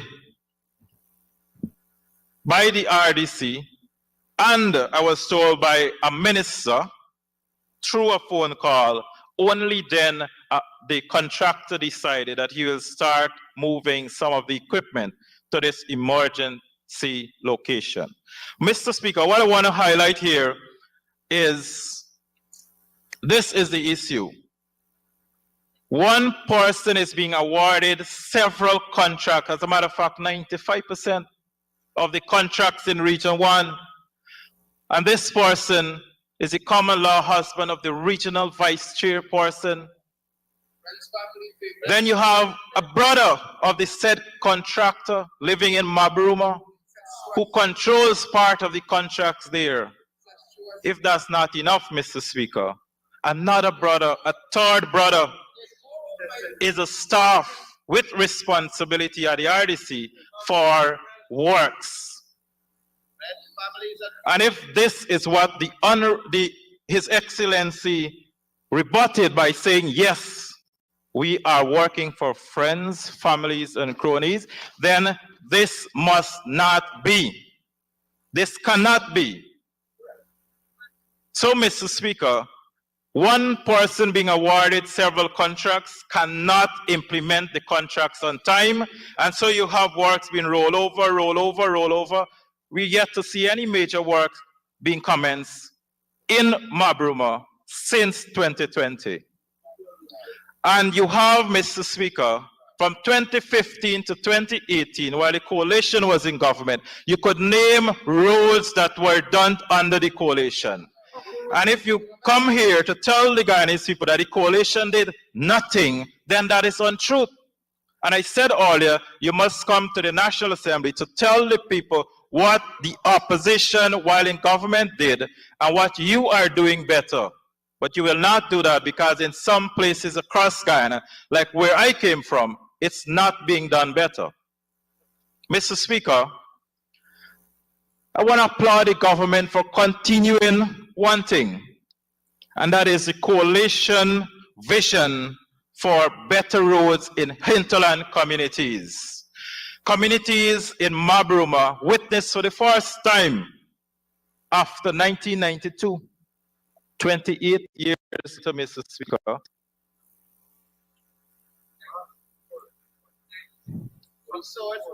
20 odd years later, Mr. Speaker, better roads. And while they were in campaign mode, they were telling the people you cannot eat road.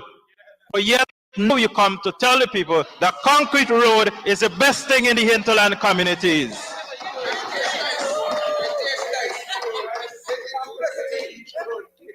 The very road that you go there and you walk, I could remember the Honorable Ben walking in Komaka on slush mud when he was the Minister of Works. And I think he fell one time in the mud, the Honorable Minister then. Slush mud, Mr. Ben, you could go there now, you won't fall, thanks to the APNO government. Indigenous development, Mr. Speaker.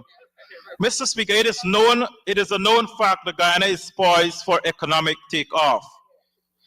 And the extent to which we can do so is dependent on the choices we make and our ability to collectively harness the skills and talents of our people in a bid to achieve progress and development. The allocation for developments in the hinterland and indigenous communities seems to be a well-regurgitated script from previous budget. That's not an issue, Mr. Speaker. The issue is the policies of the programs largely benefited the people, as it actually become a reality in many cases. We question the government to provide the answer. And I'm sure the Honorable Minister coming after me, the Honorable Sonia Parag, will try to bring some clarity or answers to some of the questions. The preeminent focus of the government on ICT, indigenous land titling, solar energy, sustainable land management are all very important, Mr. Speaker. And very important for you to get an extension to conclude. Thank you. Thank you, Comrade Speaker. I do ask that the honourable member be given 5 minutes to conclude his presentation. Thank you, Honorable Member Mr. Jones. Honorable Member, you may continue to conclude. Thank you, Mr. Speaker. Mr. Speaker, I wish to turn my attention a little bit to the part-time job program through which we see the good in its conception. However, this project is, in some views of the Guyanese populace, counterproductive. It will be far more effective if those persons receive training to enhance their skills and employment prospects, rather than simply being paid a bribe for votes as it may be described. Mr. Speaker, I'm sure the honorable member, Mr. Charlie, could help me to understand when his time comes to speak, Mr. Speaker. But I'm saying, Mr. Speaker, emphasis must be placed on training for these youths. It is too often that these youths are not aware of their mandate. They're not being trained, they're not being exposed. So I question, when this program comes to an end, what next? Or is it they'll be continuing to pay these persons as a bribe for their votes? Yes, Mr. Speaker, like every other Guyanese, I am entitled, I have applied, I have met the criteria and I was awarded. But I want to say one thing. Unlike many of the other Guyanese indigenous people, they don't have the privilege like me to call the Honorable Minister on her phone to help facilitate a scholarship. So they will not be getting any if they can't do that. Is that what we have to get at? Is that what we have to get at? Because I could recall bringing this topic in the National Assembly, and then the following year, the Honorable Minister met me to say, I didn't know you were speaking about yourself, and I didn't know that it was you who applied. But now that I know, now you can get it. Oh, that's how things must go in this country. Those who are listening, and thank you, the Honorable Member, Mr. Damla, for raising the issue. Every Guyanese people, or every young person in Guyana, does not have that privilege. Mr. Speaker, the indigenous people proposes. I just want to touch a little bit on the carbon credits, Mr. Speaker, as I close.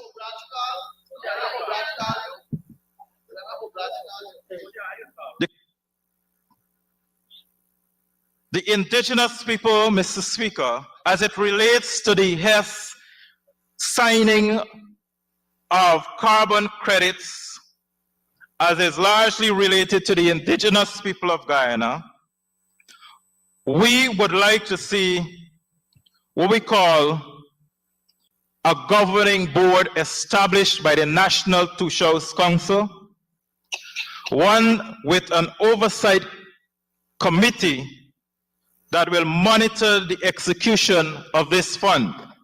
It must not be directly managed by the minister or simply by central government.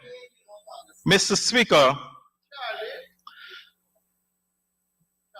again we propose, Mr. Speaker, that the shows of the various villages across Guyana must have a say. And so that is why we are including the National Two-Shows Council. Obviously they are, and they represent a large percent of the populace, which is 10% of all of Guyana, the indigenous populace. Mr. Speaker, as I close, the budget speech reported inflation at 7.2% for 2022. I want to quote Ram and Macrae in their analysis, which titled Focus on Guyana's National Budget 2023, and it states, quote, it is the highest rate of inflation in the past 20 years. Mr. Speaker, in a recent editorial as well, which shows significant higher prices of the actual expense that a Guyanese will pay when they visit the market. The question here, Mr. Speaker, is what exactly has the government done to alleviate the hardship of these Guyanese persons? Old age pension, Mr. Speaker, should have been increased to 40,000 Guyana dollars. Public assistance, Mr. Speaker, should have been increased to $25,000.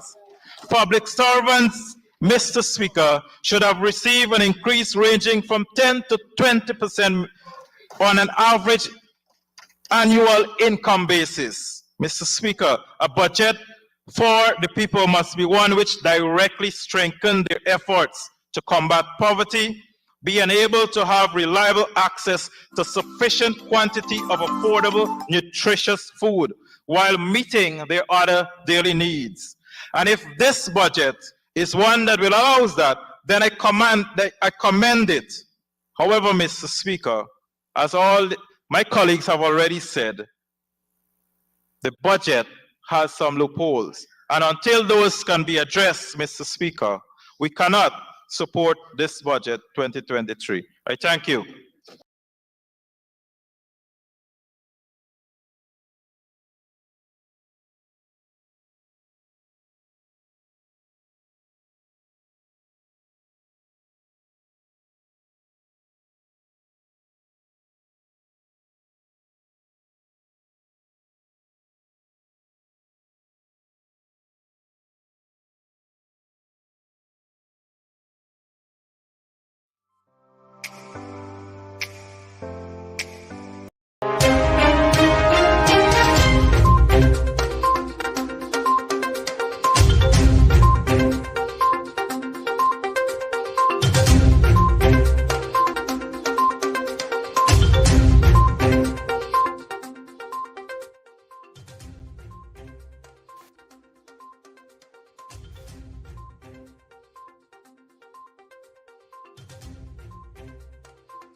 Being faced in region number one. On the floor, we have Sonia Parag. Is that clear? Let's take a quick look at what is happening there on the floor before we come back to our discussion. Yeah. Yes. We have Sonia Parag on the floor there, giving her presentation, budget 2023. Right. Hopefully we will be getting Mr. Ronald Cox to come in and have a discussion with us about his presentation as we break down his contribution to this debate process. He talks a lot about the scholarship programs, Right. the teachers in that area, how is it helping, particularly the Gold Scholarship with the issues they're having there. Of course, like we just talked about the issue of the road. And I mean, he pointed out as they keep going on and on, the coalition, this coalition, that it was the coalition who initiated the process of ensuring that the interior areas and those the areas where indigenous people as well reside, that there are better roads, proper roads, and not just dirt and red loom roads, Right. but we saw concrete roads being put in and asphalt roads for the first time Yes. in so many years. And he made mention of an incident he purported to happen with When the Ben, minister at that time. yes. And just to give an indication of how far and how much the coalition would have done in particularly not just Region 1, but in indigenous communities there. And being a major percentage as well of our population, they should be treated with respect, and issues in that regard should be handled appropriately. So we saw a lot of that coming from his presentation today.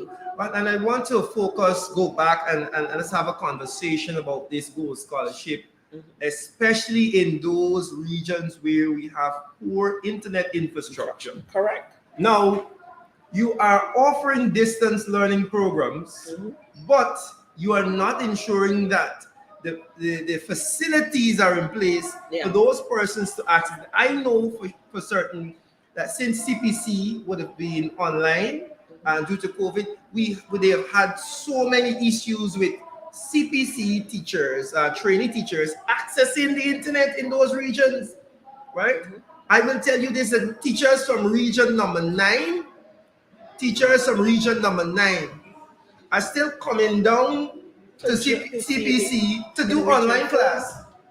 They are at Turkine in the dorms doing online classes. And that is simply down to the poor internet infrastructure. I know Mr. Cox mentioned it about those gold scholarship. I have two major problems before we invite the MP about the gold scholarship. One, the gold scholarship, if persons do not know, was done without any consultation or engagement with the University of Guyana. They simply went over the University of Guyana's head, right? They took one of their friends, like we talk about friends, favorites, and family, and he's in charge of the gold scholarship. It does not address training young people for the oil economy. Yes, it doesn't. Does not. And of course, there is no consideration for those hinterland regions with limited access to internet. And so your people are at a disadvantage at every turn, right? Want to tell us more about his presentation? We want to welcome MP, Regional Representative, Region Number 1, MP Ronald Cox. Welcome to our post-debate program. Thank you very much. Thank you very much. Debate well done. Must congratulate you on your presentation. Well put together. Thank you. Yes. Thank you very much, Randy. Thank you, Shanika. Yeah. I want to start the ball rolling with teachers. We know that you are a teacher by profession, and the concerns of teachers, especially those who would have access to gold scholarship, as you would have mentioned. I want you to elaborate. We know there are constraints of time on the floor, but we give an opportunity to elaborate on those issues faced by those teachers in region number 1. And reinforce too for viewers. Yes, certainly. Randy, the thing is, I started off by saying that some of the programs are commendable in their conception, right? But you have to go on the ground first of all. You have to do what you call your feasibility study. And so in the case of hinterland indigenous communities, everybody applied. I know, I said for myself, I was at the launch, Sonia was there, the minister was there, and everybody applied. Yes. Majority of them got through. Yes. But later on, when you ask person, you meet them on the street, you meet them at workplaces, are you still on the program? The answer is simply no. Why? There's no internet access. That's a big thing. Randy, the thing is, a lot of these scholarships are managed by foreign universities. And they're not concerned with you not having access to the internet. Some of them, they are managed in the middle of the night because of our differences in time zone and so on. And so you have to, if you got to post something, you might got to wake up midnight to send a post, which would be probably morning for them. And so things like those greatly affecting indigenous young people who have applied, who have probably been awarded these scholarships, but they had to drop out. And so as a member of parliament with responsibility for indigenous people as well, that is my concern. I think what we're hearing here again in this conversation is a lack of consultation for what is needed in those areas to facilitate something like that. And there has to be thought and effort and resources put in to having such programs run, because clearly what you're talking about, there is a lack of infrastructure to accommodate the persons who would want to be a part of those programs. And I mean, at the base level, if you're going to do an online course, internet is important. So any government that comes to say to you, we're going to give you this, they should have put that in place to ensure that those facilities are available. But you know, I don't know what your thought and Randy's thought, but I feel like it's more of a thing because they go to, they say they give 5,000 gold scholarships and all these big fancy numbers. And like you're saying, at the end of it, when you hear many persons are not able to complete because of the challenges. Exactly. I had one question I didn't get to ask it on the floor, which was like the Sonia, who has responsibility of the gold scholarship and so on. I wanted to ask her while she is on the floor now to say actually how many persons are still on the program. Let's say, okay, region 1, we awarded 1,500. How many are How still many there? are still on the program? Let's say 500, then we know you had 200% dropout. And so we judge the government's policy or programs based on Success that. of those The programs. success of it based on that. Yeah. And so don't come and say, like you said, Shanika, rightly so, oh, we awarded 6,000. And so you boast about 6,000 scholarship being awarded. Yeah, and let's not come off of that as yet, because the reality of what we are doing here in the National Assembly, what the MPs are doing, is bringing to light these issues, but not only bringing to light these issues, but positing suggestions. The reality is, MP, that the government has at its disposal, one, money, because we see them spending it wantedly on infrastructure. Two, they have the personnel and facilities to ensure that the internet infrastructure in those regions are bolstered. And they have other mechanisms, because we know that ministers go around with their wireless, the little Wi-Fi devices. And so there are opportunities for those same teachers and people who are accessing the goal for you to help them in this such. Yeah. Would you propose the government to use their infrastructure to assist these teachers?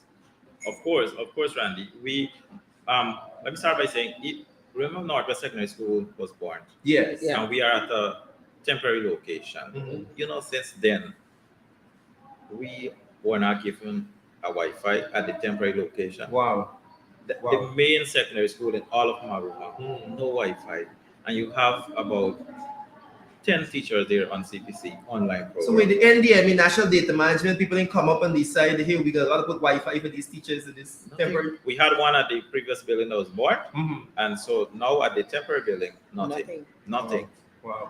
So imagine the central location, a main secondary school, one of the premier schools in the region, don't have Wi-Fi.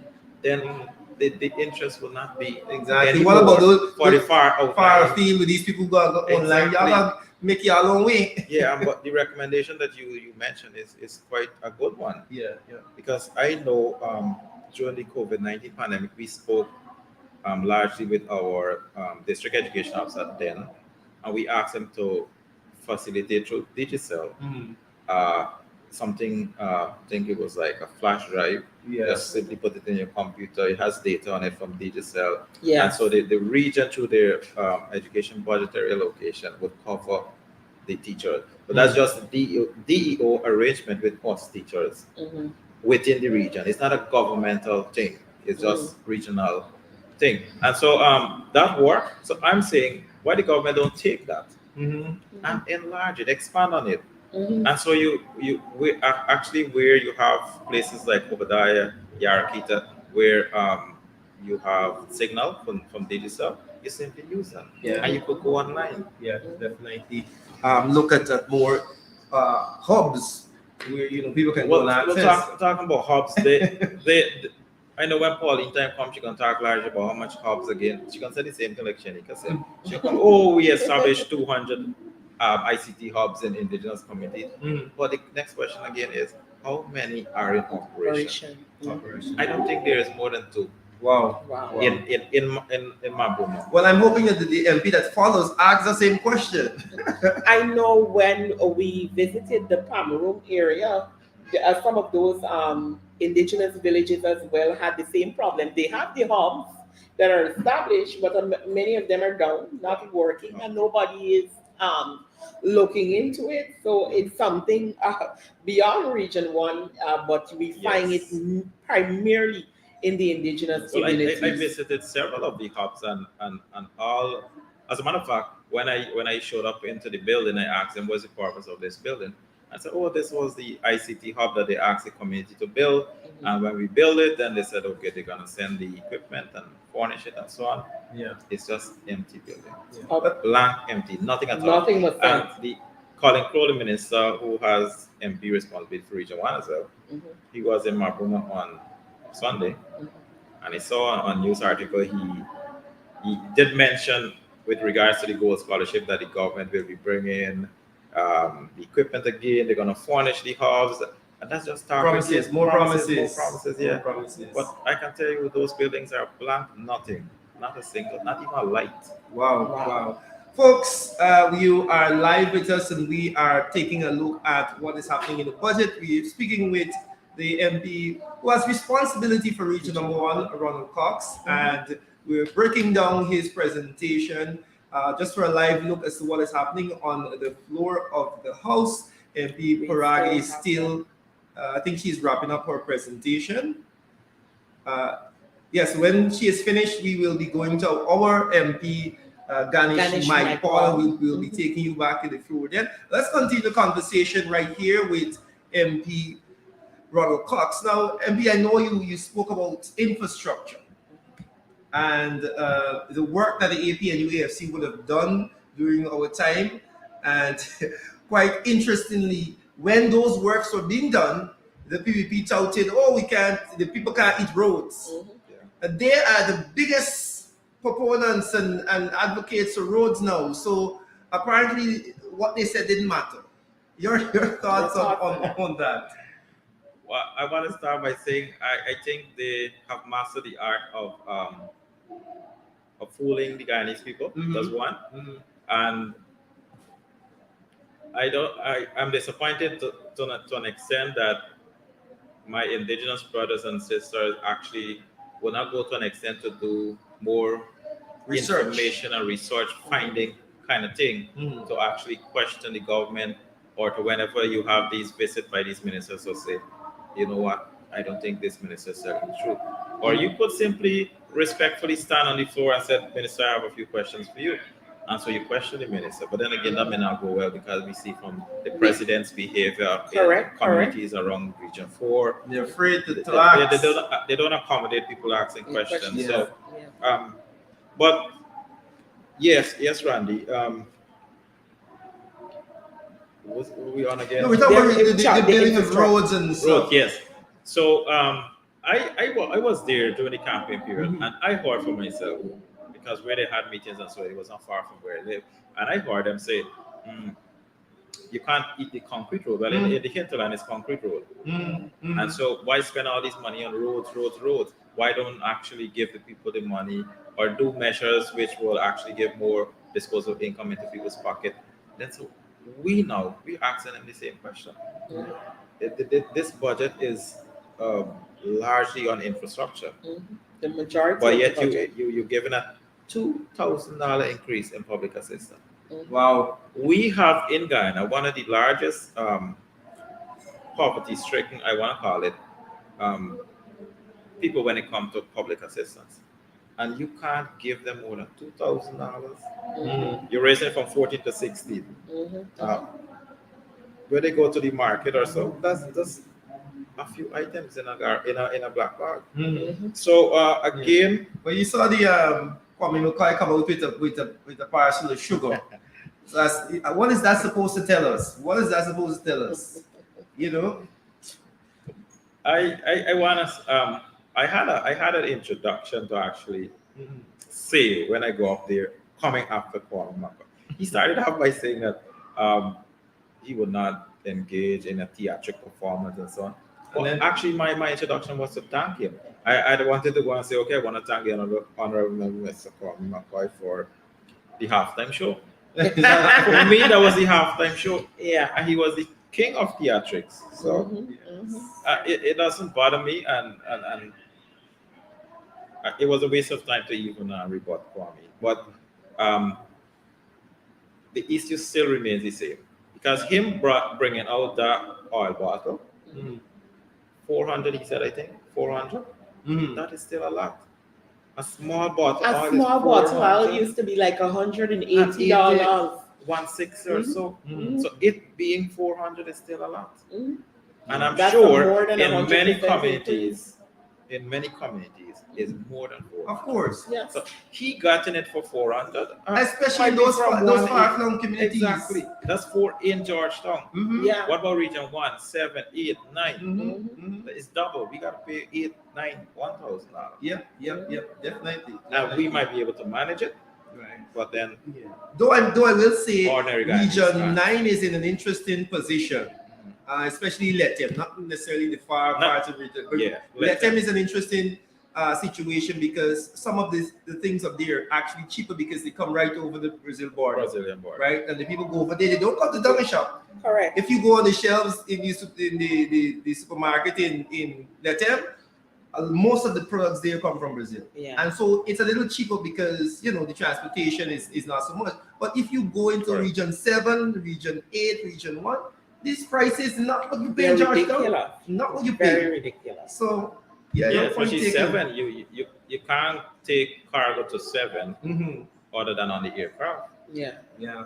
So that in itself is a large percentage being added to the cost. Yeah. So it's ridiculous and to say to come out with the parcel of sugar to prove what?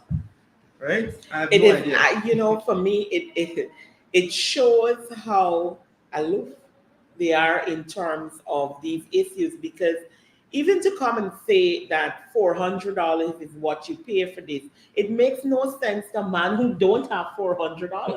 Yes, you can Exactly. afford it, Exactly. but that does not mean that I can afford it. Yeah. Because there are many people, and when you talk about temporary jobs, when you're just, you know, you're telling people I'll pay you $40,000 just to do whatever you do, but there is no program because guess what? A man who receives a temporary job, one, if he had a permanent job that would have he would have gotten like a $80,000 or $100,000 a month, he could have gone to the bank and say, well, I have a permanent job. You can get a letter Yeah, the from bank your don't give you workplace. anything for temporary You're job. working a temporary job. What will you be able to do? You can't even approach the financial system to give you assistance with anything, not even the smallest thing. So saying that you are, because you know they came on this thing, but 50,000 jobs they'll be able to give, etc. But you're giving people temporary jobs, and you know, very proud that you're about to increase this scheme means nothing to the ordinary man. What I will say is that you're giving temporary job, but the ordinary man still has permanent problems. Correct. Because They're living not is a temporary. permanent problem. Yeah, it's So- not temporary. So when your temporary job is has come to its end, you still have a permanent problem that you can't find food to send your children to school. You can't find food to pay your rent, your light bill, your gas bill. You know, so those problems are still there, and we see that the government really doesn't care about your permanent problem because they only give 0.5% of the budget to cost of living relief. MP, as we wrap up this segment, I'll give you an opportunity to talk about any other pressing issues from your region because I know I know that you said when the officials go there, the regional executives tell them what they want to hear. But what are some of the issues the people in Region 1 are most concerned about? Yeah, Randy, a major issue in Region 1 is agriculture. And I had a lot to say on it, but time did not permit me. Yeah, go ahead. And I had even a post on Facebook to read for them. I want to read it here. It says, can someone help me to understand what is the situation in Mabruma with the agriculture sector? What is happening with farmers? I'm constantly sending shallot, celery, sweet pepper, tomato, bora, etc. on the plane from Georgetown. Can these items be grown in Mabruma? No pumpkin, okra, eggplant, cucumber, and the common greens we cook are coming in as well from Georgetown. Where are we headed in this area? I remember growing up on Tuesdays and Saturdays, Komaka Market was filled with vendors bringing produce. For the last Christmas, cashew was scarce. Cassava bread is scarce, just thinking out loud. Yeah. So, agriculture. So, the government boasts about agriculture. They boast about how it has the performance of the agriculture sector. Mhm. But that is not a reflection in Region 1. Mhm. And while I was speaking, they questioned what happened in the 80s and 70s. I wasn't born in the 70s. I wasn't there in most of the 80s. But I do know from reading that Region 1, Mabruma especially, had one of the most vibrant agriculture sector Mhm. in Guyana. As a matter of fact, the only wharf where the ferry would land now, or where the ferry is owned by the Comaka Farmers Marketing Association, which means that the farmers even had a wharf Mhm. to accommodate Mhm. the amount of produce that they were producing that would be sent on the ferry to Georgetown. Mhm. Now that's nothing. Now they're taking away the wharf and they want to even move it to facilitate a new boat and other stuff. Farmers have no say anymore because they have nothing to produce. Yeah. Yeah. And so we want the government to actually implement programs where you can revitalize the agriculture sector. Find some measure that you would put these things into the hands of the farmers and bring back the agriculture sector in the days of its glory. Under then that they like to talk about, it was then on the PNC days. Yep. You know, I'm looking here, and we had a comment up from one of our viewers, Mr. Ricky Steve, who said, right now a pack of milk powder is $1,300. You know, this is definitely the reality. And you know, everybody, we talk about the oil purse and these kind of things, and when you know, countries who have experienced oil and talk about it, they tell you things like you boosting um your agriculture sector and non-oil sector becomes important with your oil wealth, to ensure that you're able to, you know, sustain development in your country and the lives of people. And what we don't as well see in this budget is more emphasis on these sectors. Yes. Like you rightfully said, something has to be done in these areas where we know they are capable of giving greater produce, and we need to start talking more about value added goods. And this is what will help to push us. When you were talking about the food crisis and high cost of living, the way we are currently speaking in Guyana, it is important to pump money into these sectors in all of your regions that can, you know, help to supply this, like Region 1. I would say this, as we focus on oil, we must not forget the soil.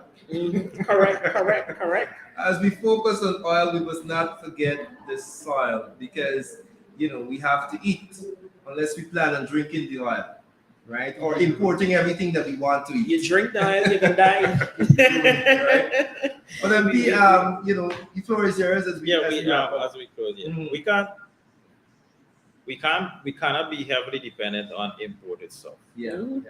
For one main reason, obviously, we see in Guyana, I don't know if anybody else realize it, but we have a large increase of persons becoming ill and, of course, dying from cancer. We know from reading, from our education, from study, from research, it suggests that processed food is not healthy. And so if we want a healthy nation, then we should go back, like you rightly said, to the soil. And so we have fresh food items from the farm into your kitchen. And you know what you're finding increasingly interesting when you visit the market is that a lot of the imported goods are becoming cheaper than the goods produced here. Interestingly, And I really want to understand what's happening there. You see the foreign oranges selling cheaper than the local ones, and sometimes you don't even see the local oranges on the market. You know, and it is this kind of thing that you're seeing the fruits coming from foreign are cheaper. You could simply look at the package plantain chip. Yes. We should not be even importing plantain chip. Exactly. Right. It's a Plantain chip, really, That's a whole different conversation. But I mean, we should, and the amount of land that we have and the way we can cultivate planting, we should be the mass producers of planting Yeah. chips. we should be sending all planting over chips the, all over the world. world. Let me say this too. Those are all issues that we have to tackle. Finally, MP, before we head back to the floor, I know that Region 1 is the epicenter of a lot of the immigration conversation. I know there are a number of Venezuelans and a number of squatter settlements popping up. As a regional MP, how do you see this playing out, and what are your thoughts as to the direction the government should take?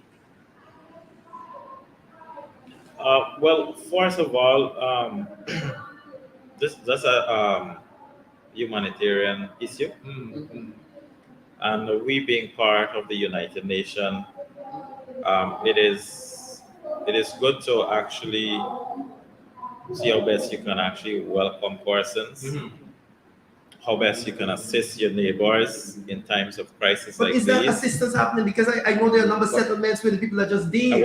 That's what I get at. So the two sets of people we're talking here about, the actual Waros and the more upper status so-called immigrants. Yeah. So the Waros would come and they would set up a settlement. Nobody checks on them. Those that are near to the central area, when I say nobody, I'm speaking of Guyanese government officials, organization. You have the UN. The UN is there. Yeah. They assist them. But from a government perspective, it's very minimal. The immigrants themselves, that's the Venezuelan immigrants, they would look for jobs. They would rent places. Some of them come over with some amount of money they could invest in business and so on. But again, it's very minimal. But the issue is the government wants to register all of them to ensure that they get their votes at election. We know that they are running a campaign across all these border communities. They want to register these Venezuelan migrants. And because I have a large number of relatives who came over. So I'm not speaking here from what somebody might have said passing through, is what I interact with and hear for myself. So that is an issue by itself. But I can't say much on how much these people are being helped. But I know the UNHR, and there's another program or organization in Region 1 that assists them.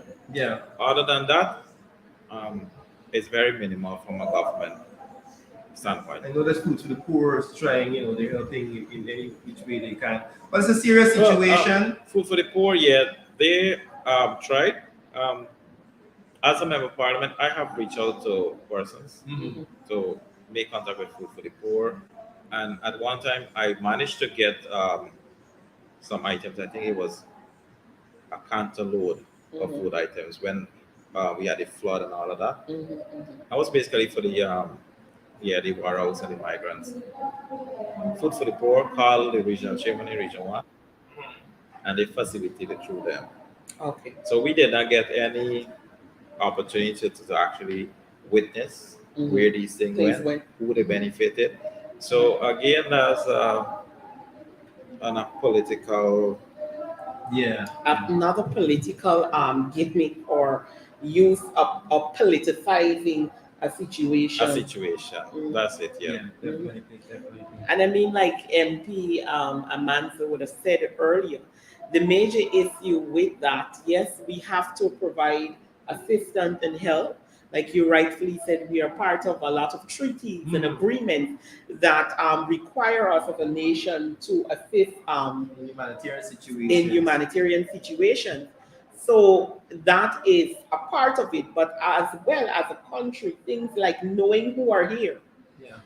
having proper records of those persons, is something that as well is important. And I mean, you made a point in this as well, as we know we have this inflow. There are a lot of Guyanese as well who are returning, because we had a lot of Guyanese who would have ventured over, and there needs to be a separation between the two, Yeah. and that comes with governmental, Policies. input and policies, and ensuring and knowing what is happening in those areas, which clearly is lacking on the operation of this side of the government.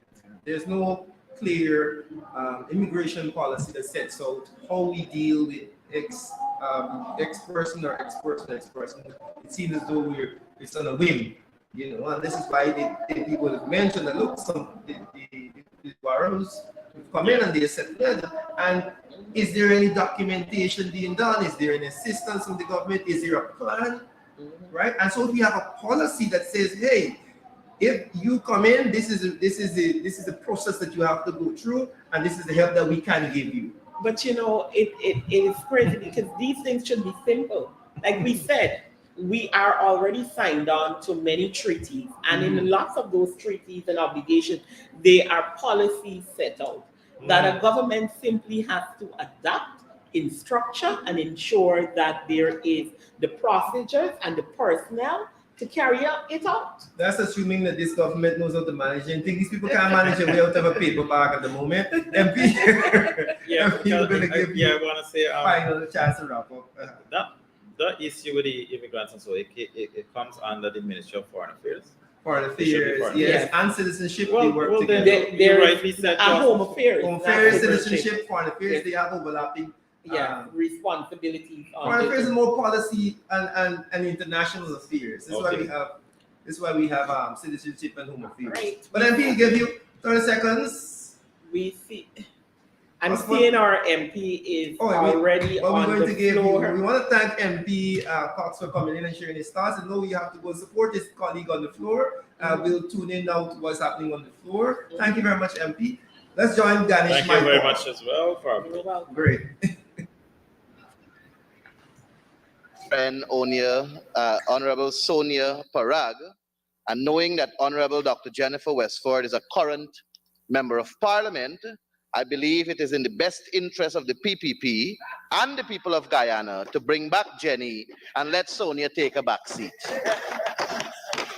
Comrade Speaker, I rise before you today as a proud representative of the people standing on the righteous side of this honorable assembly, and it is my privilege to make my humble contribution to Budget 2023.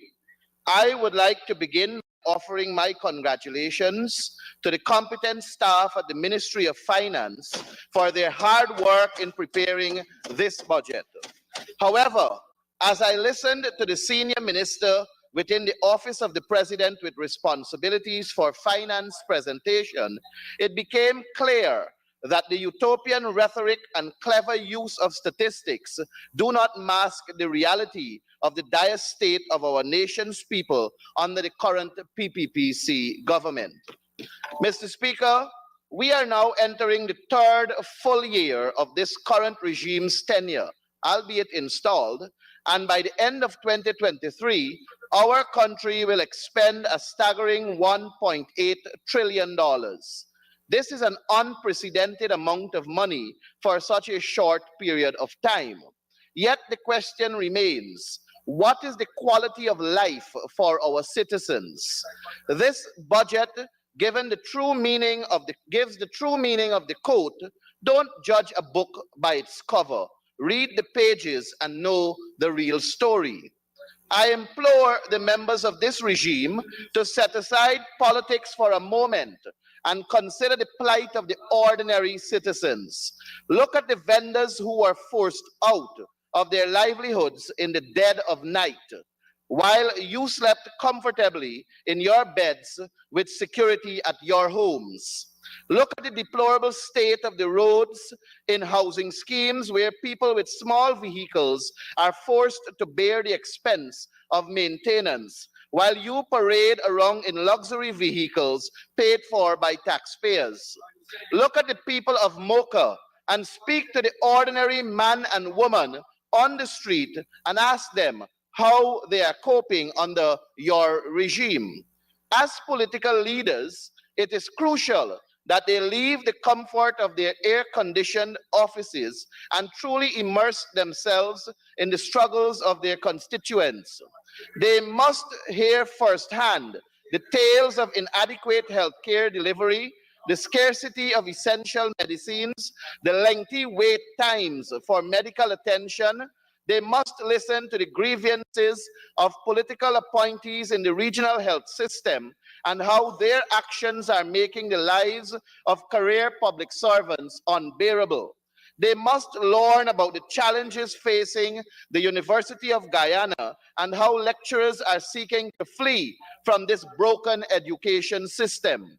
They must hear the concerns of teachers who are lacking adequate classroom facilities. They must listen to the thousands of people who have already paid the Ministry of Housing and Water for plots of land but remain in the dark about their location due to a lack of demarcation and infrastructure.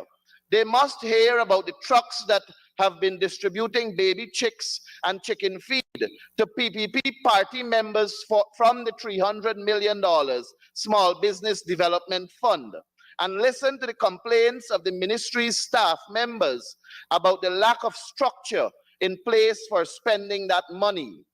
They must hear the concerns of the people on the street who have dubbed Honorable Suzanne Rodriguez as the wealthiest minister in government and her ties to contractors and companies. They must hear the complaints of Region 8 RDC about Honorable Pauline Sokai's presence at every RDC meeting in the Pacaraimans, instructing the council on what to do and what not to do. They must hear the voices of the staff members at Human Services and Social Security who no longer wish for Honorable Vindhya Prasad's presence. I urge you all to listen to the voices of the ordinary citizens and to ask yourself a simple question. Will there be a place in heaven for you when your time in this world is done? When the people you are entrusted to serve and make life easier for are suffering under the weight of this punishing cost of living? Will God be pleased to know that you are living a life of luxury on the backs of taxpayers who are struggling to make ends meet?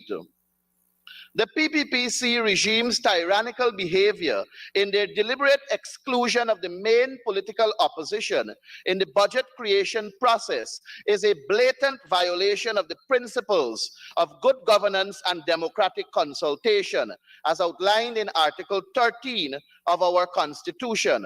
Their actions are a blatant disregard for the voices and opinions of the more than half of the population who continue to support the opposition.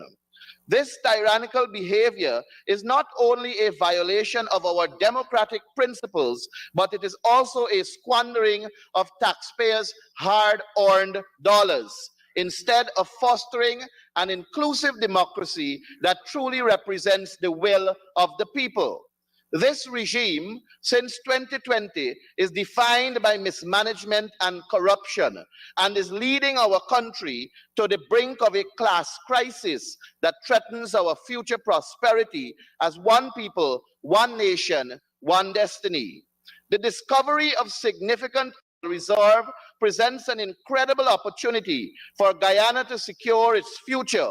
But this government's inability to manage our resources responsibly means that the benefits of economic boom are not being felt by the absolute majority of Guyanese people. It is a travesty that under the PPPC, the people of Guyana have not seen the fruits of their own labor and resources. The widening wealth gap and increased poverty in our nation is a dire result of this government's failure to prioritize the welfare of its citizens. As we stand on the cusp of this economic boom, it is crucial that we demand accountability and transparency from the squatters in government in the management of these resources. The future of Guyana depends on it. We need a legal government that prioritizes the needs of all citizens, regardless of race, ethnicity, or socio-economic status, and uses this economic opportunity to spur inclusive growth, reduce poverty, and create jobs for all. Together, we must demand a government that works for the people and not just for the select few. It is clear that the PPPC government's rhetoric of one Guyana is nothing but a shallow political ploy. Their actions reveal the harsh reality that we are in fact 7 distinct Guyanas, each with its own set of struggles and injustices. The Amerindians have their own Guyana. The Europeans have theirs. The Africans have the worst. The Portuguese have their own. The East Indians have the best. The Chinese have their own. And the mixed race is struggling to find theirs. The recent treatment of the African community at Mocha Cane View on the east bank of Demerara is a prime example of this government's disregard for the rights and well-being of certain groups in our society. The sight of children crying, mothers weeping, and families being forcibly removed from their homes by government bulldozers and excavators is nothing short of a human rights violation. I saw with my own eyes the ruthless and indiscriminate destruction of the homes and livelihood of innocent people by the operator of the excavation equipment. The operator, with no regard for the lives and well-being of the people, demolished homes and cruelly crushed everything in its path. In some cases, even digging a hole and burying the personal belongings of the affected families. The sight was truly heart-wrenching. As I watched helplessly, a hard-working businesswoman, who is also a mother, lost her home and her business in a matter of minutes. The destruction of a large number of Banks DIH beverage products was also witnessed, a loss that was totally unnecessary. Comrade Speaker, this is not the kind of society we should be building. We cannot allow this kind of inhumanity and disregard for the rights of the people to continue. It is a sobering reminder of the urgent need for real change and a government that truly represents the interests of the people, not the interests of the powerful and the elite. We must work together to create a society where everyone has the opportunity to live a dignified life, free from the fear of losing their home or their livelihood. Our children, sir, deserve better. But let it be known that the PPPC regime is not immune to the power of the people. They are squatting in office, and it is only a matter of time before they are removed from power by the will of the Guyanese people. The excavators and bulldozers that were used to displace the Mocha Cane View community will one day be turned against this regime, and they will finally understand the true meaning of one Guyana, a Guyana where all of its people are treated with dignity and respect. Comrade Speaker, before I go further in my discourse on the continued betrayal of the people of Guyana by the corrupt and irresponsible PPPC regime, let me take a moment to recognize Honorable Ashni Singh. Honorable Minister, I applaud your belated recognition of the importance of paying the regional chairman and regional vice chairman their salary increases for the year 2021 and 2022 in December of 2022.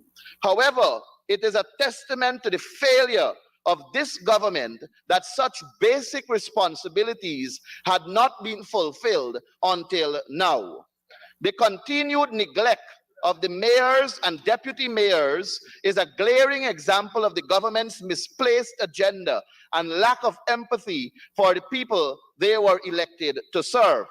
I trust the Honorable Minister will see the wisdom in paying the salary increases to our mayors and deputy mayors soonest, for they, like regional chairmen and regional vice chairmen, are also full-time servants of the people, elected by people for the people.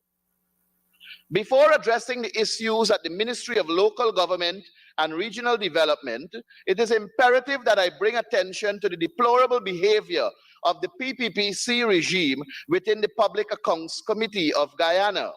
As we all know, the PPPC is the PAC, the Public Accounts Committee, is a crucial mechanism for holding the government accountable and ensuring transparency in their actions. For decades, the committee has met statutorily every Monday with a quorum of any 3 members. However, in their typical dictatorial fashion, the PPPC regime has maliciously altered the quorum, requiring 2 members from the government, 2 from the opposition, and the chairman.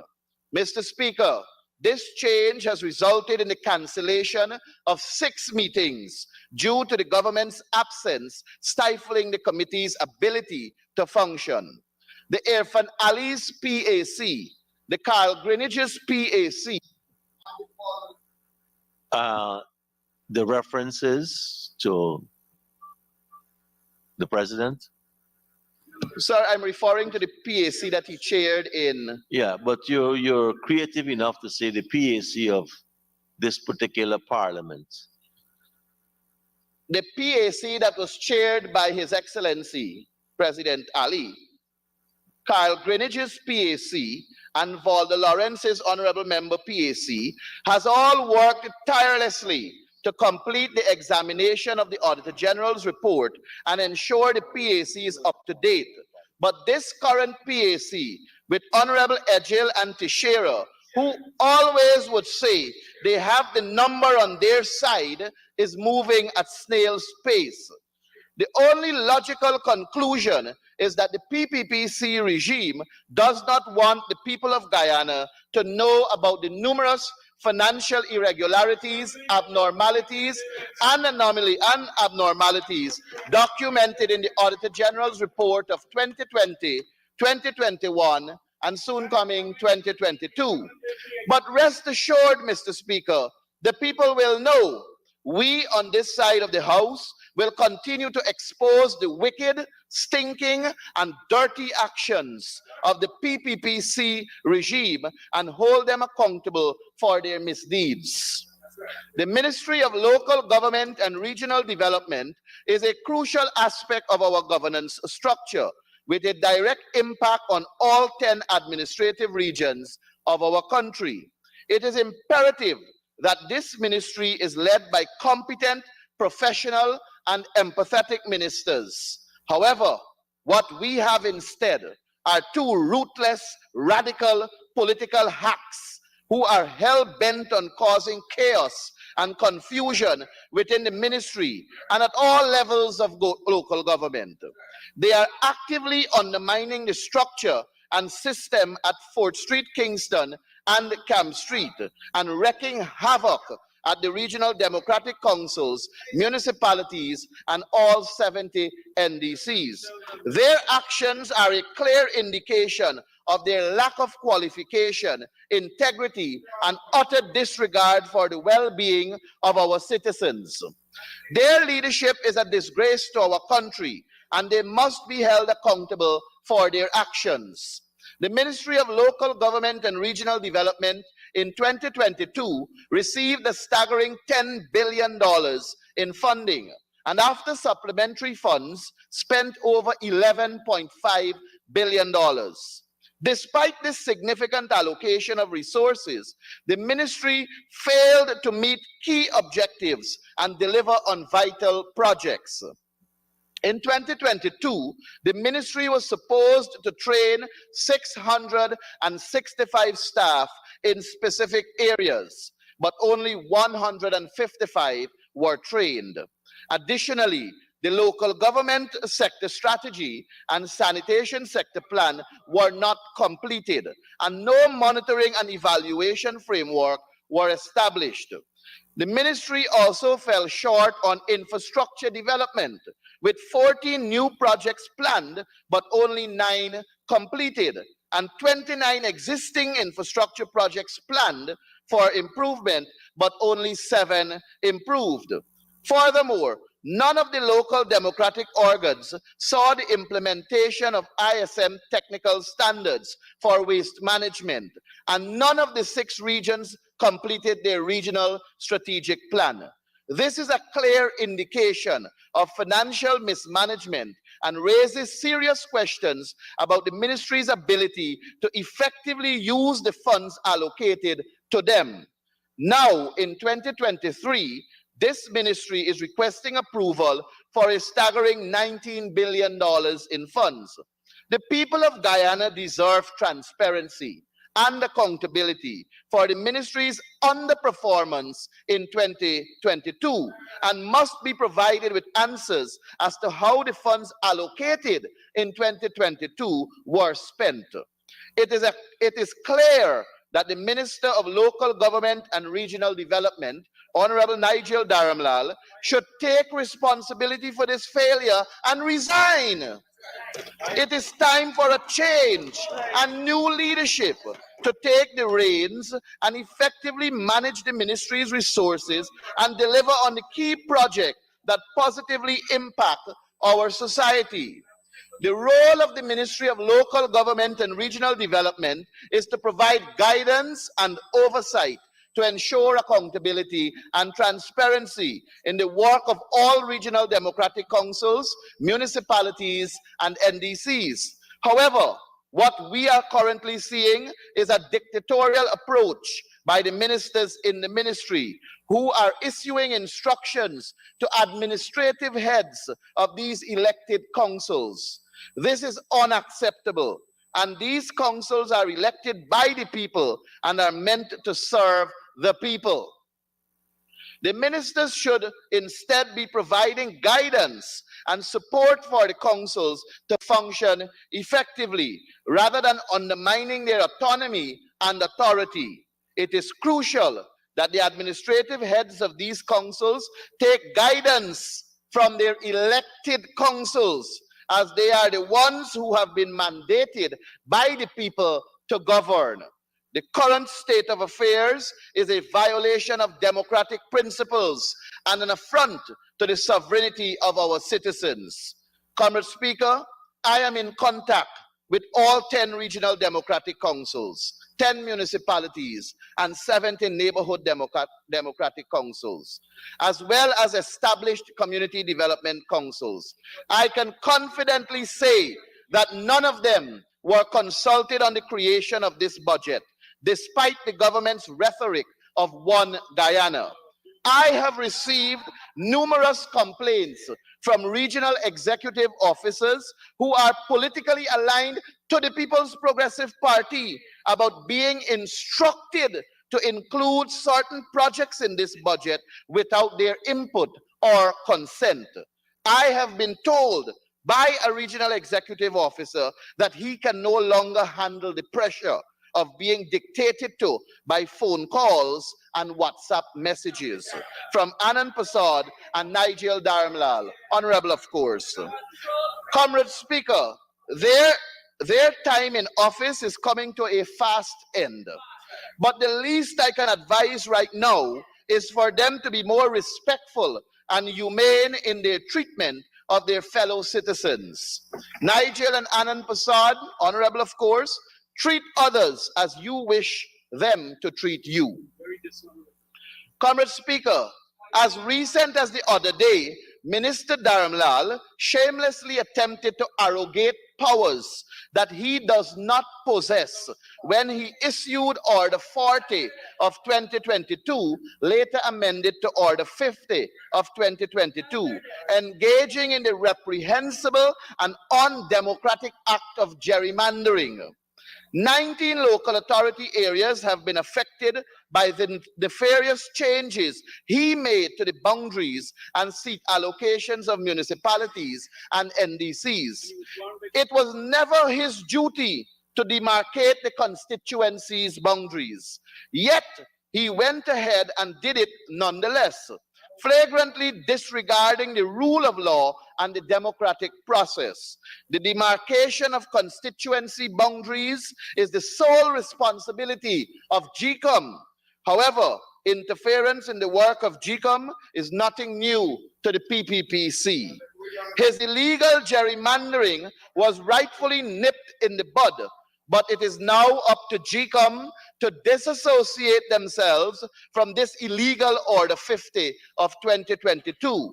GCOM must go into the affected areas and mark the boundaries clearly with the cooperation and able assistance of the residents of the respective areas.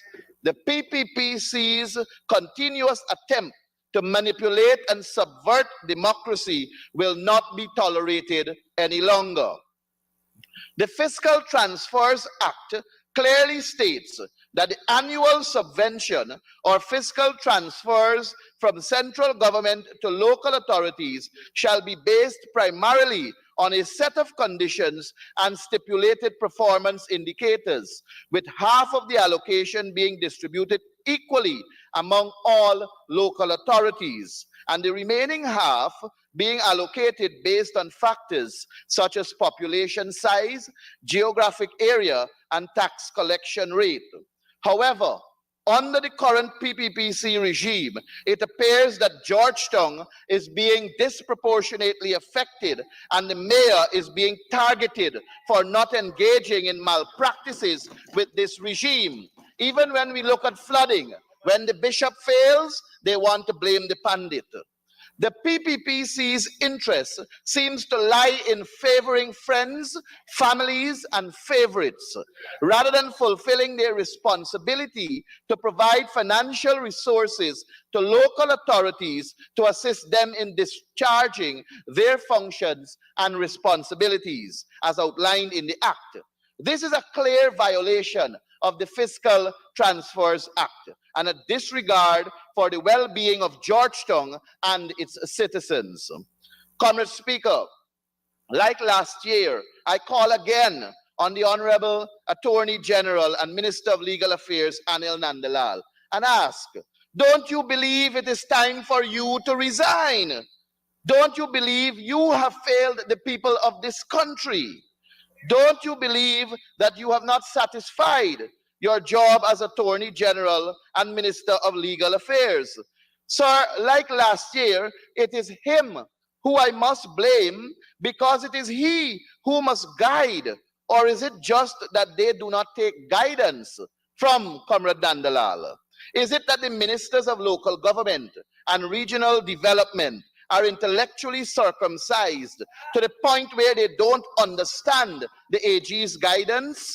Or is it you, Honorable Attorney General, that does not have the testicular fortitude and intellectual aptitude to boldly speak out and speak up at cabinet meetings? Is that how dunce all of them are and not listening to you, Honorable AG? Comrade Speaker, I bring to your attention the issue of regional development. Last year, I highlighted the decrease in funds allocated in Regions 4 RDCs, line item 6211, which is specifically designated to assist elected councillors in carrying out their functions and provide meaningful representation in what should be a true democratic process. This year, the same happened, and now Regions 10 and 7 are also facing similar injustice. As you may recall, last year, Region 10 received $40.5 million on the line item 6211. However, this year, the region is slated to receive $47 million, an increase of only $6.5 million. While this may seem like a significant increase, it is important to note the hypocrisy in this allocation. Last year, when the allocation was $40.5 million, the statutory expenses for stipends for Tushaus and councillors amounted to $7.56 million. This left the chairman and councillors with only $32.94 million to work with. In 2023, despite the high cost of living increase, the allocation is $47 million.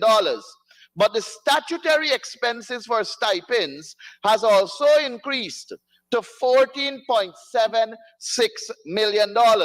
So when you subtract, sir, the statutory increase for the 2023 allocation, there is a significant decrease in what remains and what the councillors and chairmen have to work with. Region 4 and 7 are faced with similar issues. For Region 4, we see an overall increase from $18 million to $26 million. But when you subtract the statutory stipend for councillors, Tushau and Deputy Tushau, the remainder is $13 million, a reduction again from last year.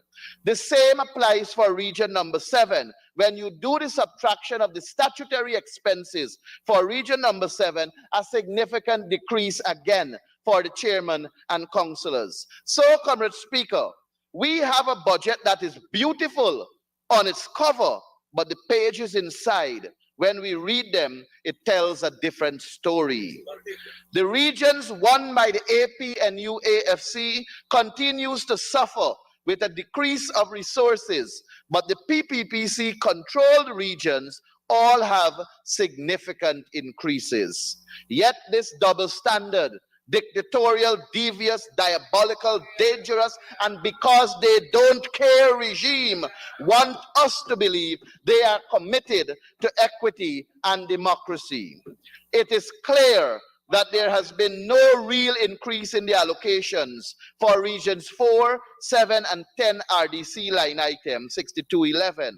And I urge this government to re-evaluate their allocation of funds to ensure that our elected officials have the resources they need to effectively represent their communities. Mr. Speaker, for those who are listening to these debates and may not know what is a slush fund, let me define the term for them. A slush fund is a reserve of money used for illicit purposes, especially political bribery. When I read the pages of this budget, it is my firm position that over $15 billion are in various line items as slush funds.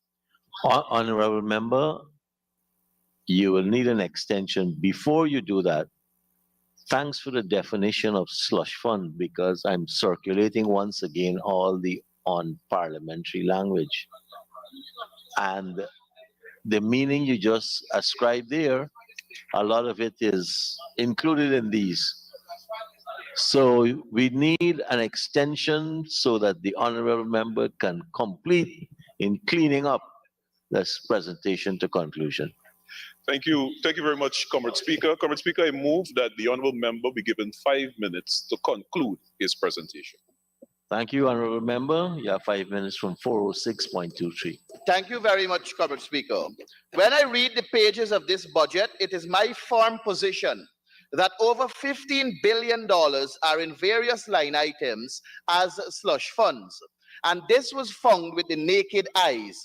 So just imagine how high that sum will be when we examine the estimates next week.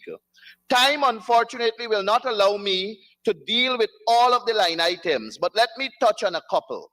First, there is a $300 million for Small Business Development Fund. I challenge Minister Unesh Waldron, honorable of course, to provide to this House the beneficiaries' legal framework and acceptable financial practice that was used last year to spend the same amount that was approved last year. I am certain there is none, and if there is, nowhere does it require calling PPP party card-bearing members at 5 o'clock in the morning to some secluded location and give them chicken and chicken feed and say, go do business, rear chicken and sell. This is a slush fund. Secondly, the Men on Mission that Honorable Kwame McCoy is a part of. A total of $500 million is allocated there. This entire country thought that this was an initiative announced by President Ali with cooperation from corporate Guyana contributing to the uplifting of people. But now $500 million of taxpayers' money is towards it. I challenge the government to table in this house the criteria for assistance and how this sum will be disbursed in keeping with the Fiscal Management and Accountability Act of 2003. We have the SLED program, Sustainable Livelihood Entrepreneurship Development. Also, and we know that there is no established criteria for disbursement. I see another line item dubbed safety net for vulnerable populations and some rural enterprise development, all with huge sums of monies, but with no established criteria and proper accountability measures to show transparency and inclusivity. These funds are for families, friends, and favorites of the PPPC cabal. Guyana is in serious trouble, Comrade Speaker, and our children and grandchildren will suffer. Guyanese, if we want Guyana to grow, the People's Progressive Party must go. Thank you. Thank you very much, Honorable Member. Ms.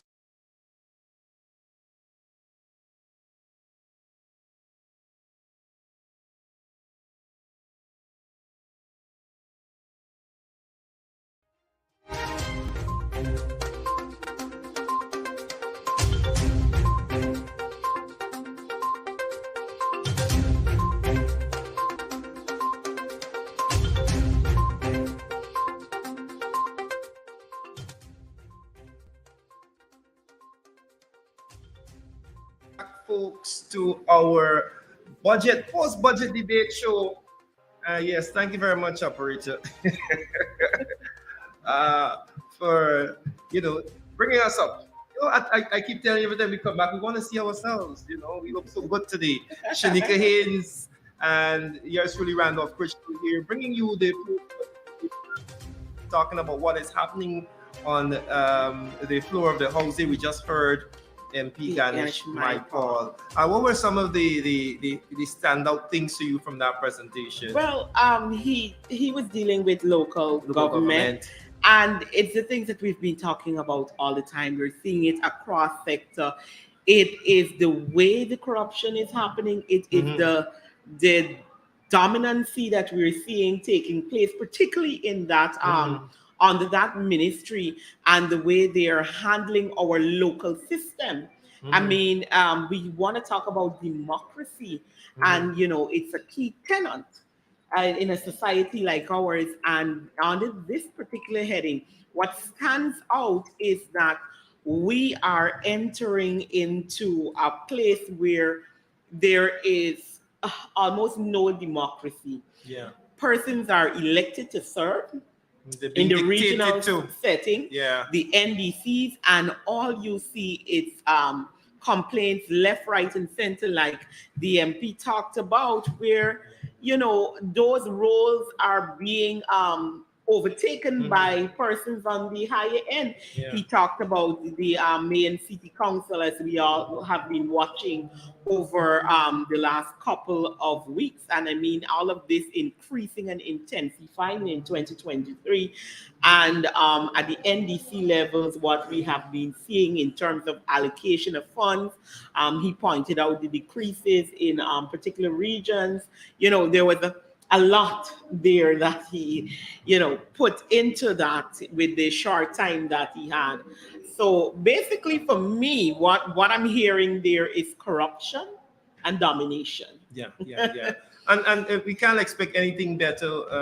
That ministry that Ganesh is shadowing is headed by Nigel Dharmlal, the despot, the tin pot dictator, as we like to call him. He is convinced that he is the end all and be all and the Lord of all the regions. So everything has to come through his desk. Ganesh would have mentioned, of course, that the RDC chairs are fed up of being dictated to via calls and WhatsApp messages as to you must do this.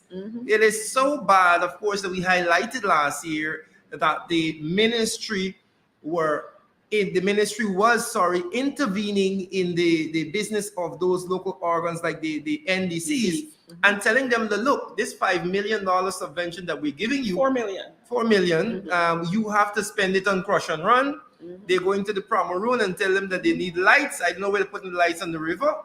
And they're trying to dictate. They're trying to dictate how that community spends the money. Of course, you cannot do that. The local government system is designed so that you have closer consultation with the people in the communities. And so they say what are the things that are important to them. And the NDCs listen to that. They go and they spend the money. Okay, if the people say, listen, the major concern in our community is the drainage. Our yards are flooding. Let us spend the money that we're getting from the government to work on the drainage. Or there might be a bridge. And so that is a sort of back and forth and consultation that is needed at the local government level so that you see some progress. If the minister sits down in Kingston and says, the NDC in Nabakalis, I need y'all to buy crush and run. Or the NDC in Pomeroon, I need y'all to put up lights on the street. How is that democracy, as you were saying? I mean, when you called the figure, I actually thought you were talking about the big issue that no, that was a particularly cleanup. for the, last year. Yeah, that was cleanup. yes. I thought that's what you were talking about, but that is a clear example of what has been happening under that ministry, where only certain NDCs were given that subvention. And, you know, even the ones that were given it, they were told specifically, like you're saying, what they must do. And in that case, because it was being so-called used for the cleanup campaign, what we saw really and truly is them telling who they should hire for the cleanup. Yes. You know, what, whose equipment that they should hire. And, you know, that facilitated another level of corruption that we would have seen there. And, you know, then you had on the opposite side NDCs that were not that are not PPP controlled. Those subventions were not being given. And just for clarity, folks, I want to kind of lay out what Shanika said there for those persons who might not be familiar with what we're talking about. The president would have said, he would have given an instruction that through the Ministry of Local Government, the NDCs around the country, that they ought to be given a $4 million cleanup grant. Grant, right? This is not money they got to pay back. Every community, every NDC will engage in cleanup activities. And in order to facilitate these activities, the government would have given them $4 million cleanup grant. Now, in region number 4, there were a number of NDCs that were not, they were specifically not given this $4 million. And upon investigation, it was realized that those NDCs are the NDCs in region number 4 that were controlled by the APNU AFC. This was the matter. One of those NDCs happened to be the Mocha Arcade NDC. Correct. This was the matter that the chairman of the Mocha Arcade NDC brought up to the president when he was there flouncing around and parading, kissing babies and smiling. He said, look, the Mocha NDC, one of those NDCs that was not given this $4 million cleanup grant that you instructed. The president then went off on this tangent, about who is God and who controls who life, instead of dealing with the issue of saying, look, I hear you, I will investigate, I will call Minister Dharmlal and find out why is it that this NDC, that I'm parading myself in here and pretending to be the savior of all, didn't get their $4 million. And so these are the things, folks, and you see, you have to go behind the headlines. Yeah. You have to go behind the Facebook posts. behind the propaganda, behind the dancing president, and ask yourself at the community level, what is really happening? And these are the concerns of the citizens, and these are the things that are happening, and we're happy to bring them to you. You know, we visited places like Bush Lot and those areas, and people talked about some of those allocations, you know, and how they were used, and who were the persons. I remember listening to a lot of our Indo-Guyanese talk about the disappointment in the way these funds were being used, and particularly at points, although it is in a community that may be perceived to be government, where you would find only certain set of people being able to receive anything from them. One of the things that I think was well, I shouldn't say I'm shocked by, but the MP talked about the men on a mission. And where I remember recently there was this social media debate about the two houses that were built, the one for the young lady and her children in Linden, Yes. and the senior citizen in which they helped right here in Georgetown. And, you know, it was a brother who raised the concern and caused that debate. Now we're hearing that in this budget, there is an allocation of over $500 million, I believe, for that mom, as it is called. And I mean, this information was not provided to the public prior to. We were basically told that this is going to be funds that are given based on, you know, we're going to help the government. This is a men on a mission thing, and we're going to come together. We're going to put our money, and you know, they're taking the monies out of the public coffers. Now we're hearing it's being taken out of the public coffers, and therefore, because when we had that debate, when we were here, people were saying right there online, you know, why are we even talking about it? It's not the government money and all these things. But now we're hearing that there's people's money allocation. Yes, it's not the government or the PPP's money. It's our money that is being used. And there needs to be some form of accountability. What are the criteria, like the MP rightly pointed out in his speech there? What are the criteria? Bring it to the public. And that is a big issue with this administration.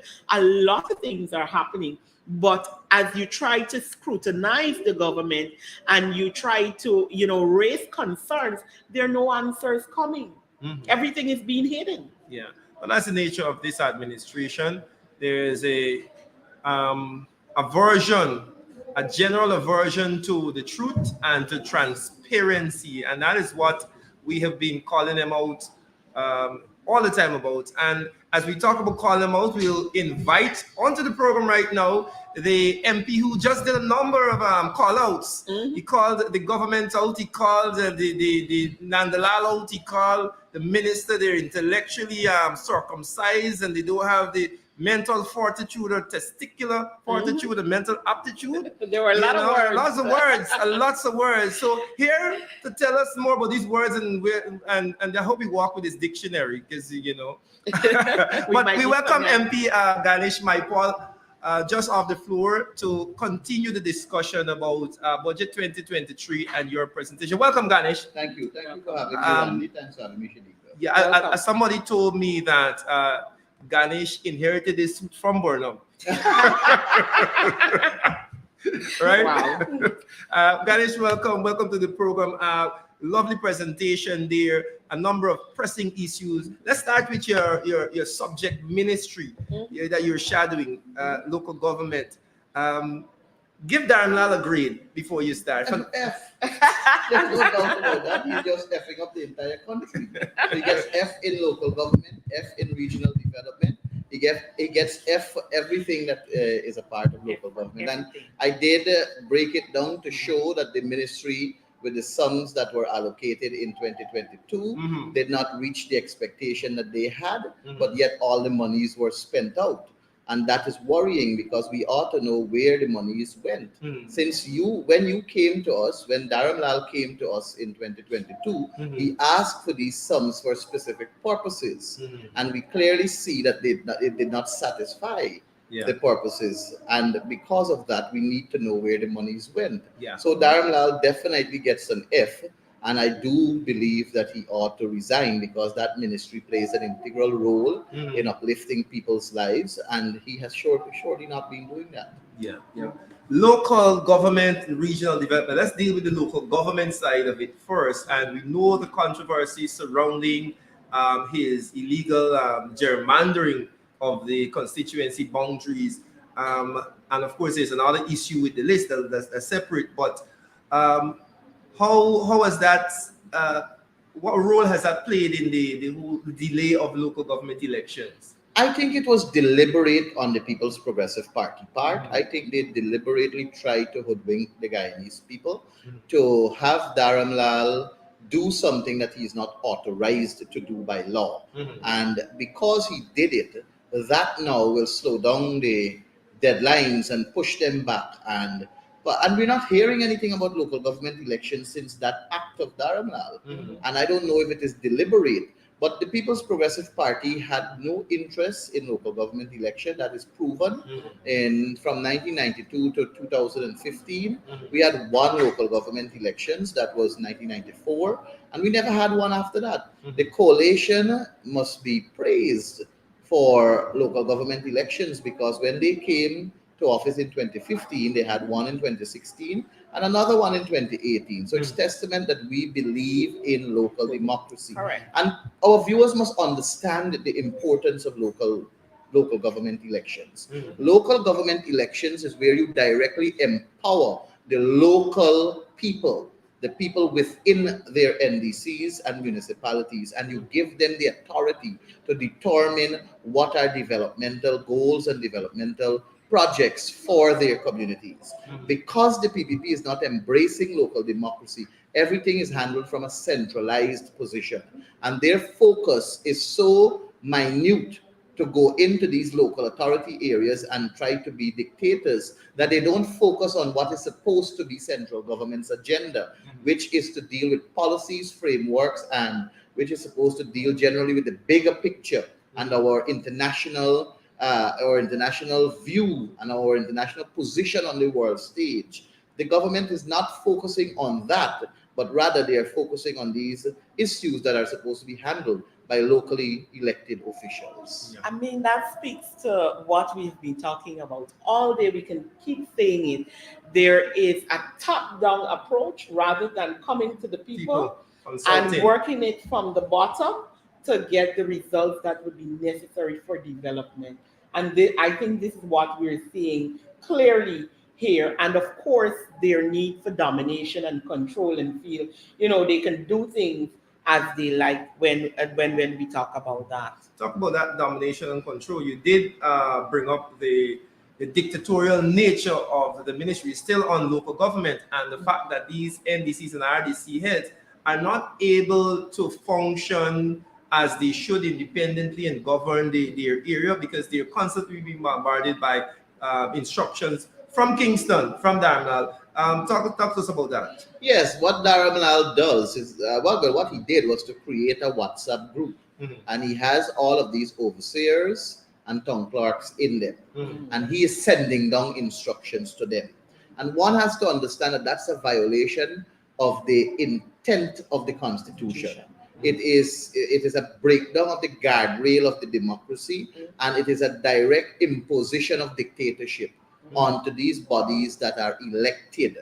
NDCs and municipalities are elected councils, and they give policy direction and guidance to the overseers and the town clerks. But you don't have that.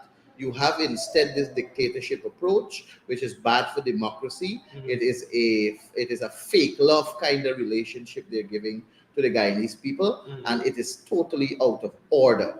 And I think I did also say in the budget presentation that we have to be careful with these slush funds, and that is very, very critical and important.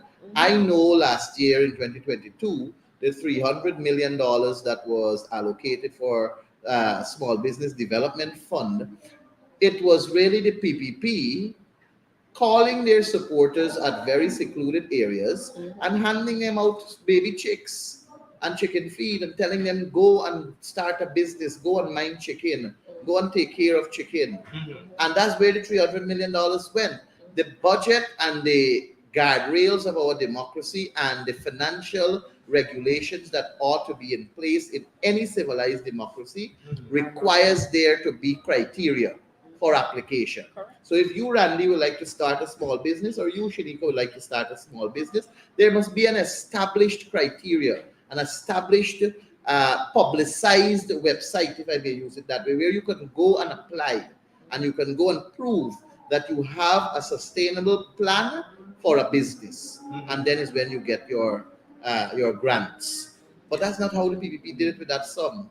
And I would say, Ganesh, you make a very important point about this idea of putting strategic things in place. And this is the recurring theme.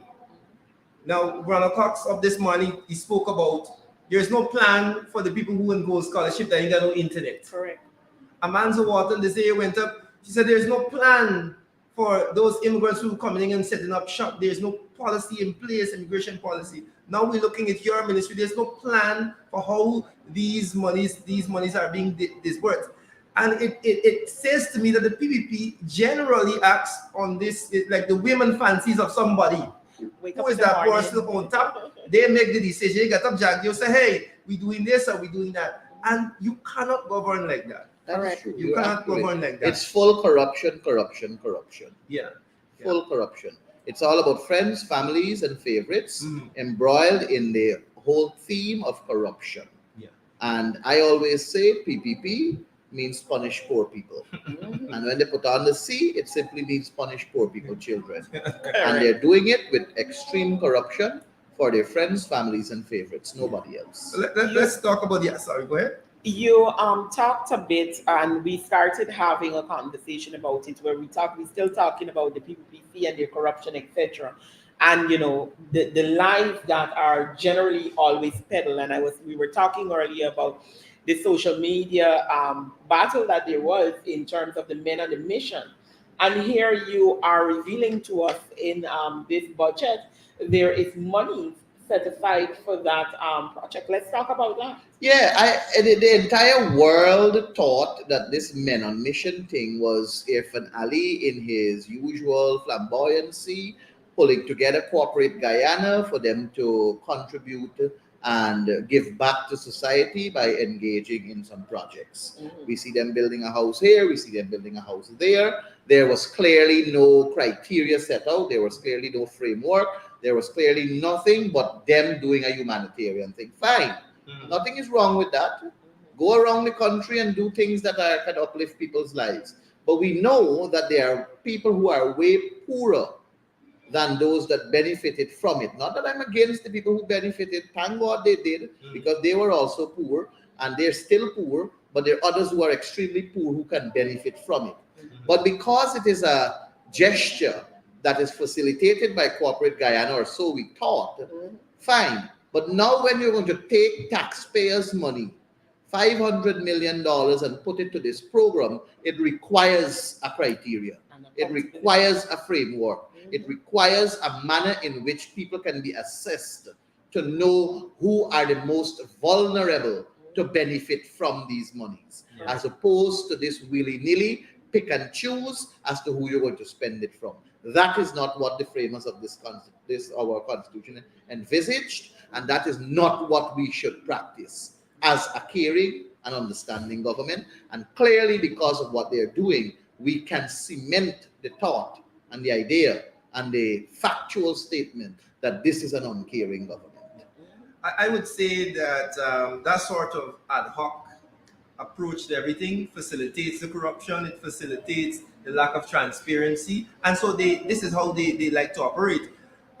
Folks, if you're now joining us, we are live from Parliament and we're bringing you post-budget debate presentation, breakdown, analysis, whatever you want to call it. We're talking to the MPs. We were talking to MP Ganesh Maipaw. We let him go right now because he has to hurry back to the floor. We want to thank him for coming and joining us. If you take a look at what is happening on the floor right now, I think we have Minister Indar.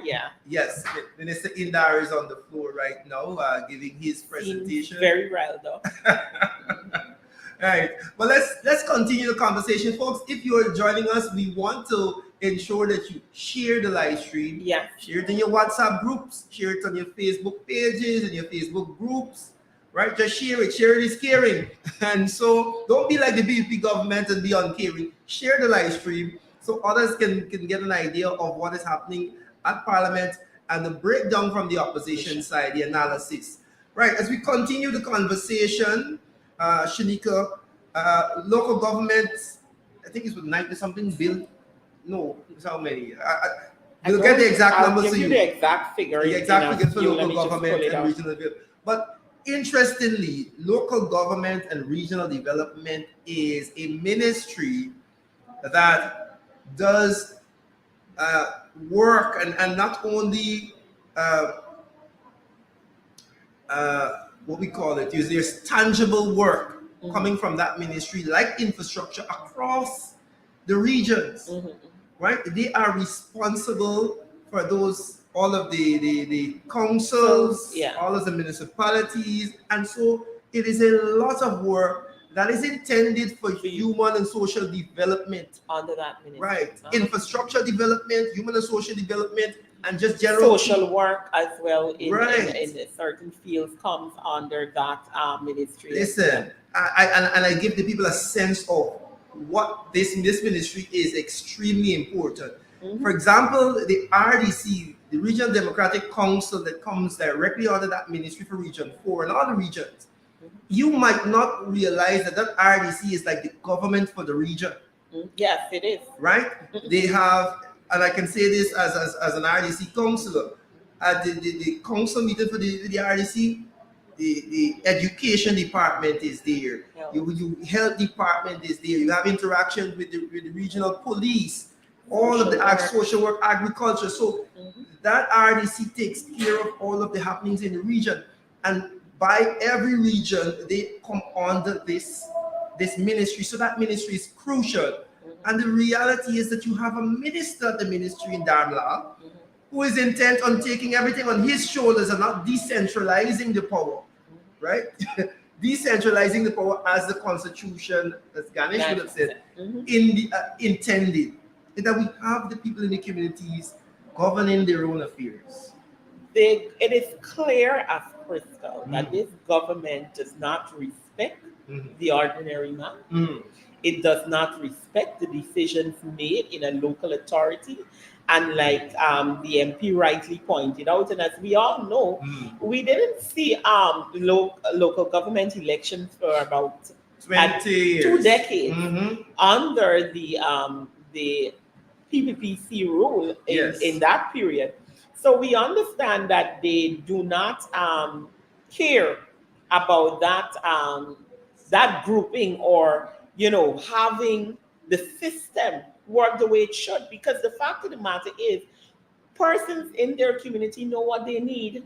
And if you would allow them to make the decisions that are necessary for their communities and allow them to use the monies that are allocated based on our constitution, that these communities would be better.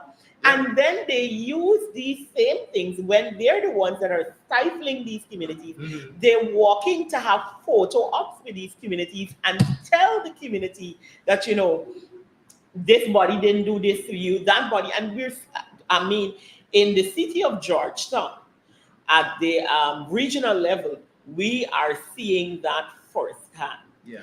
The mayor and city council are being stifled in regards to funds to do work in those communities.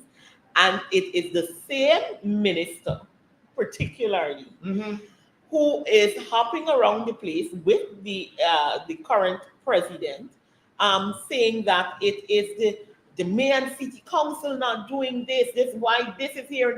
But they are not telling people that they are not giving them the required subventions as it is it should be on, it's required by law and the constitution of the country. So they are out there having this whole conversation where they're really the cause of the problem, and then they go into certain communities and they do a little they do give a little sprinkling or something and say we are your saviors, when they are really creating the issues and the problems that are being faced in these communities.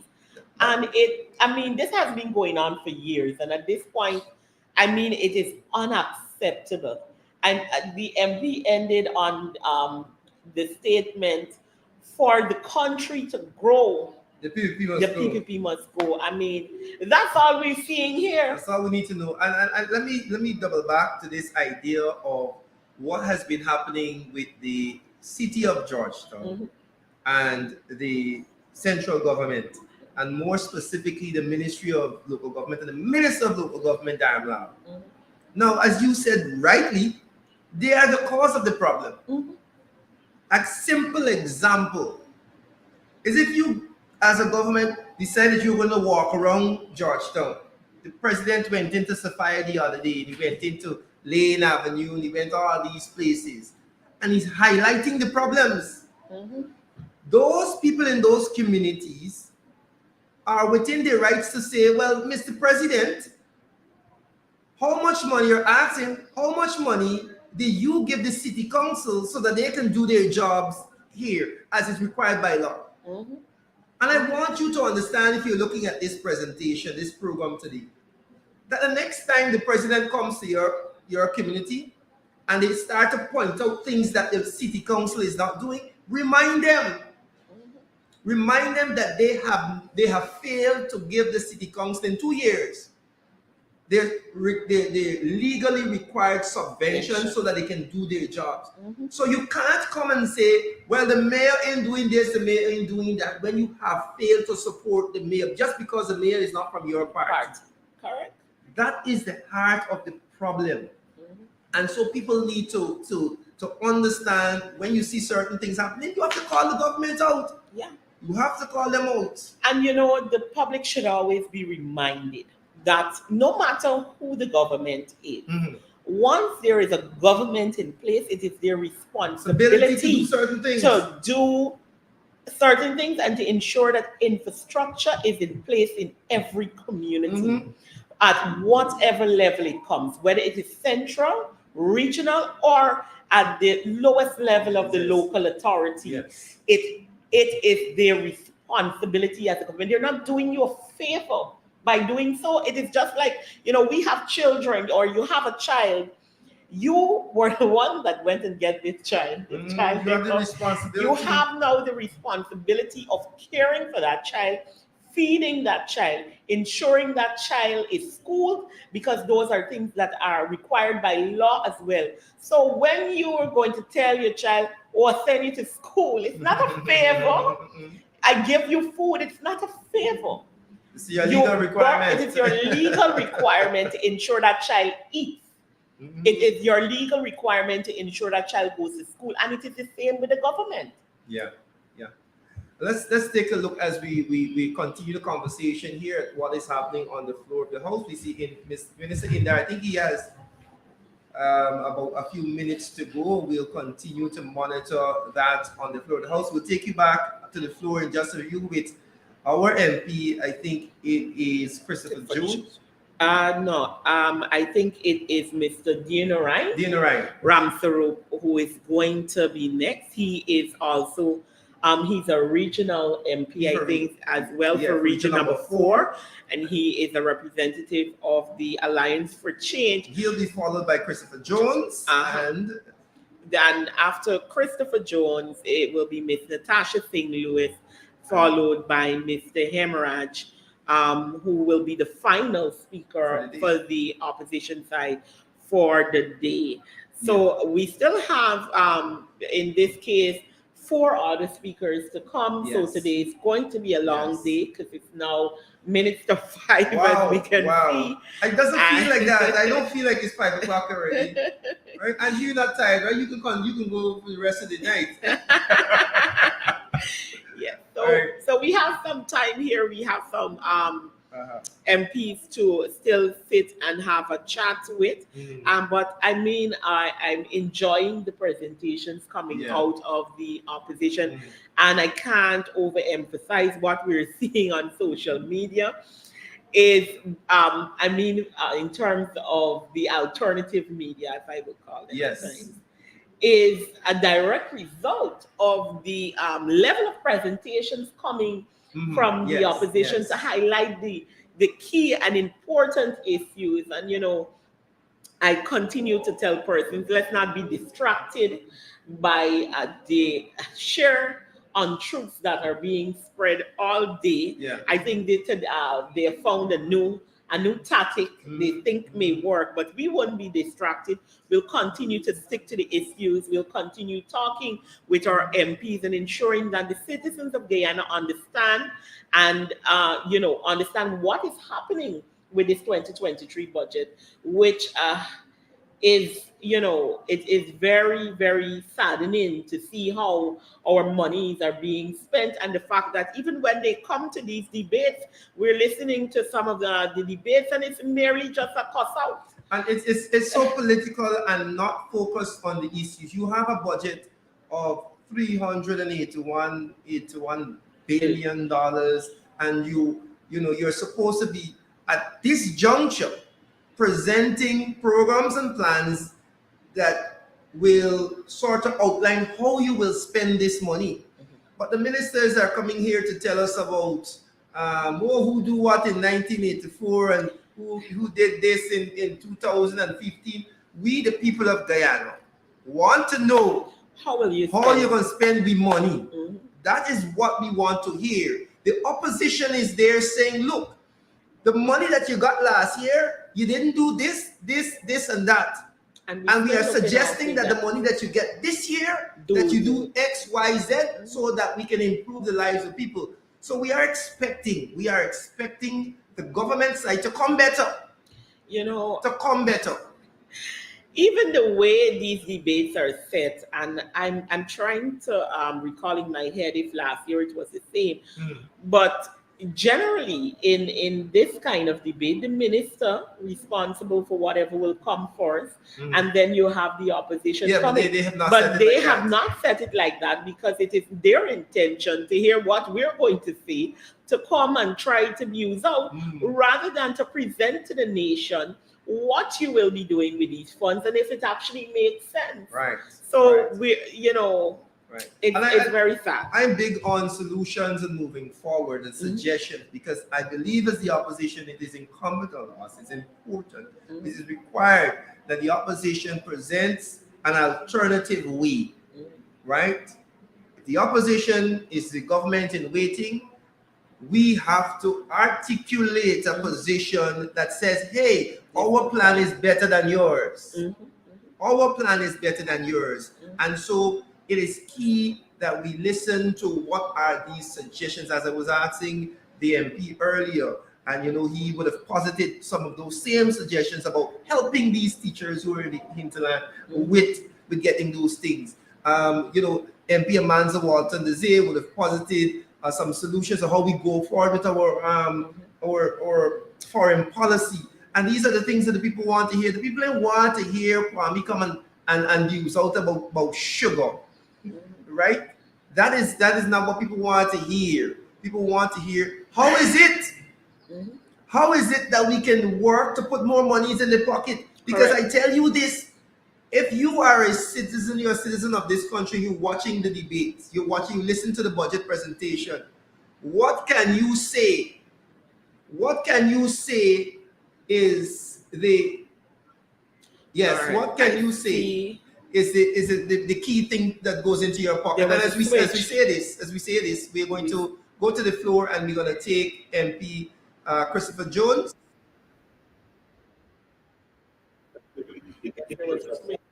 Yes. Public institution enables an administration to govern effectively, especially as it relates to the conduct of public affairs, the management of public resources, the protection of human rights, and more particularly, ethnic harmony. In the specific case of Guyana, it is in the interest of the administration to guarantee the human rights of the citizen, to protect them from the abuse and ensure equal protection under the law. Effective good governance would ensure that corruption is tamed and the activities of the state are conducted within a framework of the law. The true test of good governance is the degree to which it delivers on the promises of human rights, civil, cultural, economic, political, and social rights. My aim, Comrade Speaker, is to prove that we don't have good governance in Guyana. Corruption flourishes, and too many Guyanese do not enjoy the protection of the law. Often, our security forces seem to believe that they are a law unto themselves, at a time when the framework of the law must apply to the entire society, especially as it relates to the oil and gas sector. We seem, sir, to be retrogressing into lawlessness and a maladministration. Comrade Speaker, the failures of the PPPC administration regarding governance. 1, Parliament. There is clear need to make stronger and more effective. The opposite is the case. This is illustrated in the following developments.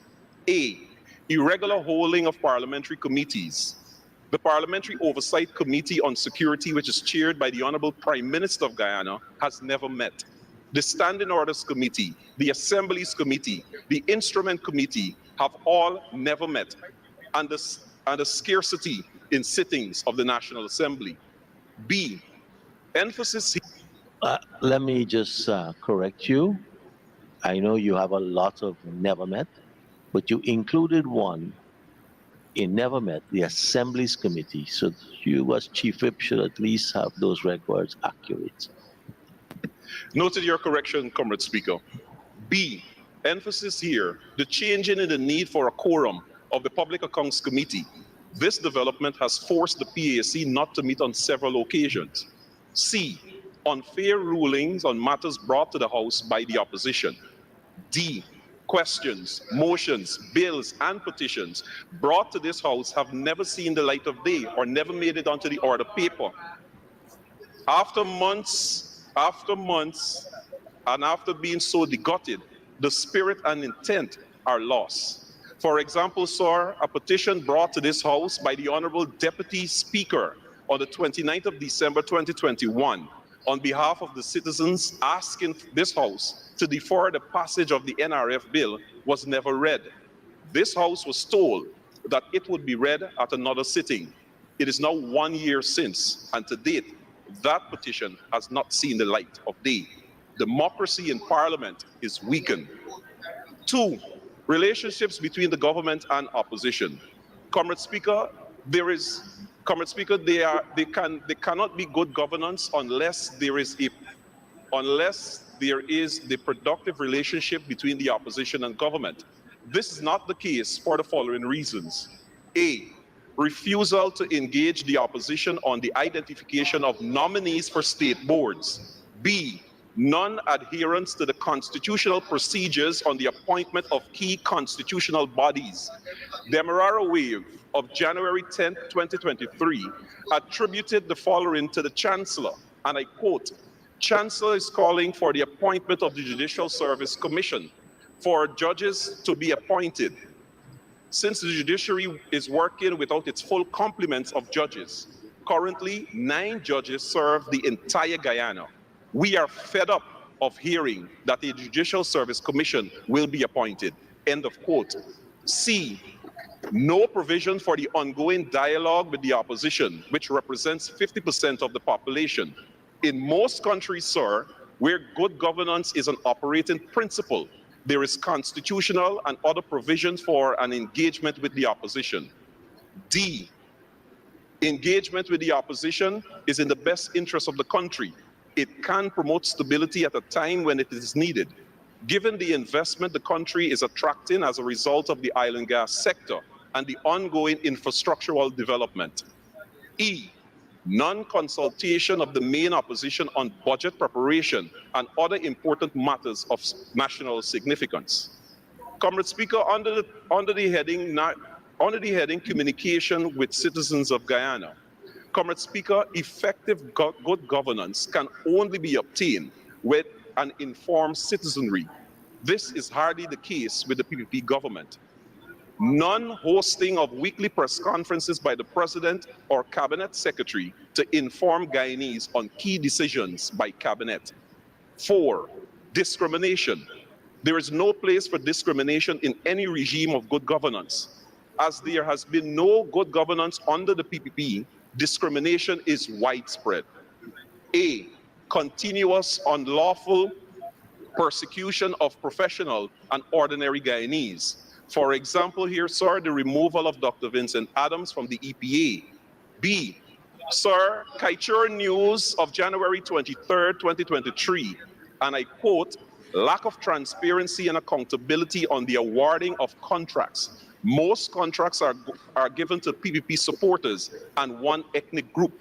It is time that the government publishes the figures to show how many contracts are awarded. End of quote. C, continuous discrimination and victimization of ordinary Guyanese. My colleagues before me mentioned the Mocha residents, but sir, to add insult to injury, one resident, particularly Miss Ellis, after witnessing the destruction of her home and standing in defense of same, she was arrested and taken to the Providence Stadium. 2 days after, sir, when she returned to work, to her place of work, only to receive a termination letter from the Ministry of Home Affairs. This is a single parent. Sir, the PPP and good governance. Comrade Speaker, good governance is difficult for the PPP for the following reasons. A, it is by its own constitution a Marxist-Leninist party. Years of democratic centralism has breed bad habits. The PPP always seeks to control all institutions in the society. B, it only negotiates when it can win. It is therefore a difficult partner for the opposition. C, because the PPP, protective of its own constituents, to the detriment of the society as a whole, it cannot engage in policies which are designed to help all sectors of the Guyanese society. And D, in its decade of existence, the PPP has not succeeded in governing on the basis of good governance. Comrade Speaker, I turn my attention to sports.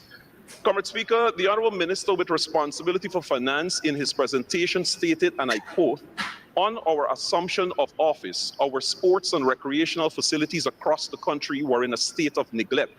It was therefore no secret as to why Guyana could not have made substantial contribution to regional and international competition. Comrade Speaker, the facts I'm about to lay or share here in this House, I will ask the Honorable Minister to make what he said make sense. Comrade Speaker, it was under the APNU AFC government that sports facilities across the country was upgraded. The Cliff Anderson Sports Hall, for example, received a multi-million-dollar injection, which saw the basketball court being completely refurbished after 23 years of neglect by the PPP. It was under the APNU AFC administration that purchased the FIBA-approved basketball goal and state-of-the-art shot clocks, making the Cliff Anderson Sports Hall a FIBA-approved facility. Comrade Speaker, ask the Honorable Minister to make it make sense. It was under the APNU AFC government who invested $20 million in 2016 and working along with the Federation for the first time in Guyana's history, hosted the Caribbean Basketball Confederation CBC Under 16 Championships, which saw 10 male and 7 female teams from across the Caribbean competing right here in Guyana. Minister, make it make sense. Mr. Speaker, in 2018, it was the APNU AFC government that purchased to the tune US $160,000 or 32 million Guyana dollar the replay screen at the Providence Stadium. This made it possible for Guyana to now host any T20 and 50 overs international games at the National Stadium with real-time replay for spectators and officials alike. In that same year, sir, Guyana hosted for the first time in the country's history the ICC 2018 Women's T20 World Cup. Also, sir, it was under the coalition government that cricketers participated and won the Under-19 regional tournament on multiple occasions, while the senior men team continued their dominance in the senior regional cricket tournament. Minister, make it make sense. Comrade Speaker, I was taken aback when the Honorable Minister stated, and I quote, sports and recreational facilities across the country were in a state of neglect. Sir, it was under the APNU AFC government in which the Light It Up project started, where for the first time in Guyana's history, more than 30 community grounds and basketball courts received lights, which allow for the athletes to train beyond sunset.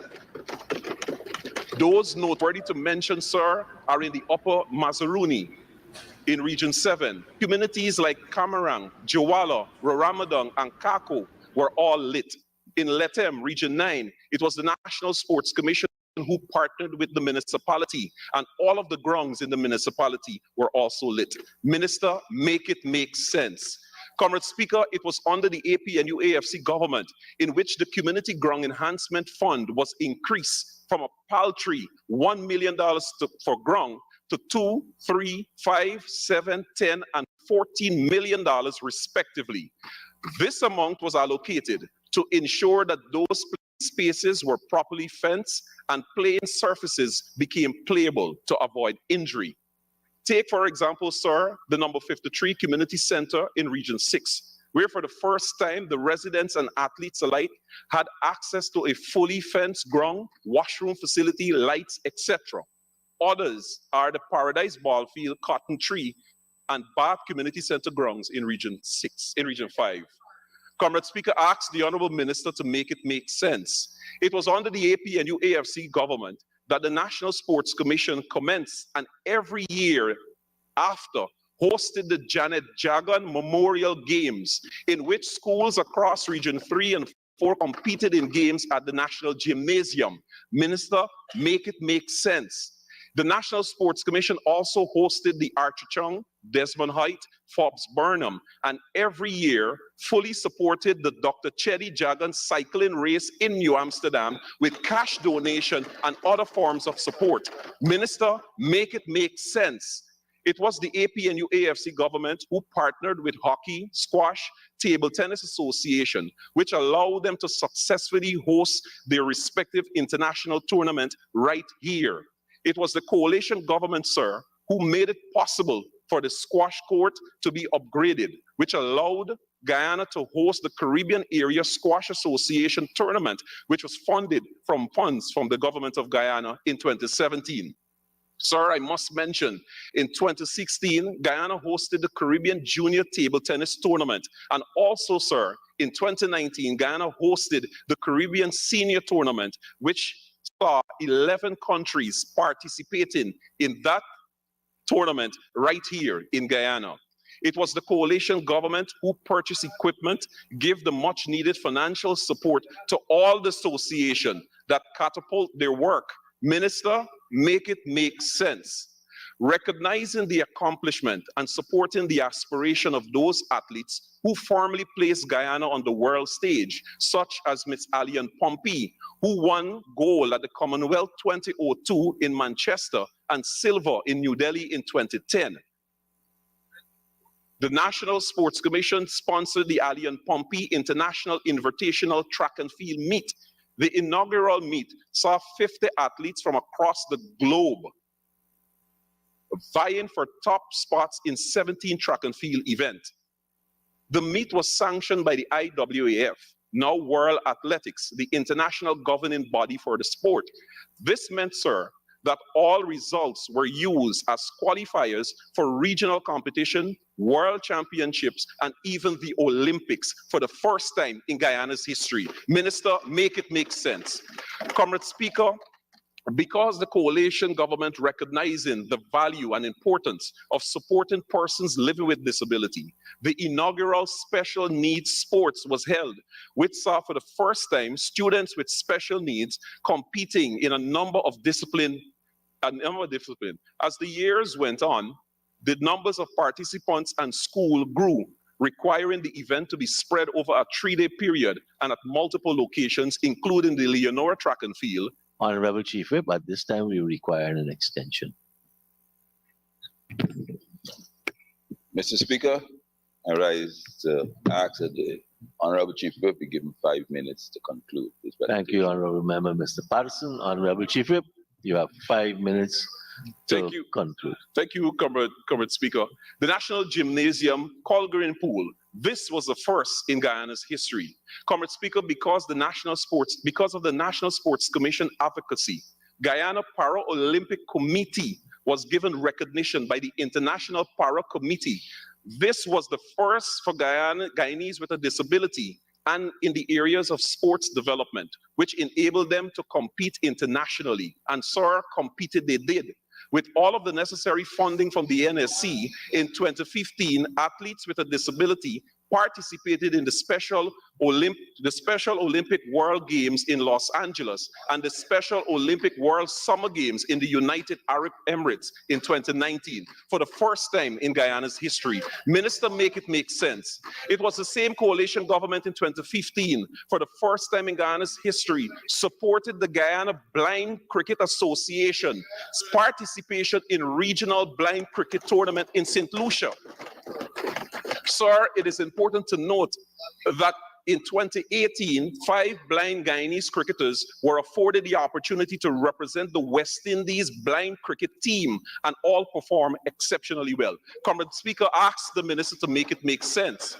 Comrade Speaker, I can go on and on to list the many achievements by the AP and UAFC government, but time will not permit me. Time will not permit me. But what is important to note, sir, is that all of this was done without funding from the oil and gas sector. What is even more noteworthy, sir, is that even with all of the resources the current administration has, some federations and associations are saying the same thing, that it was better under the AP and UAFC.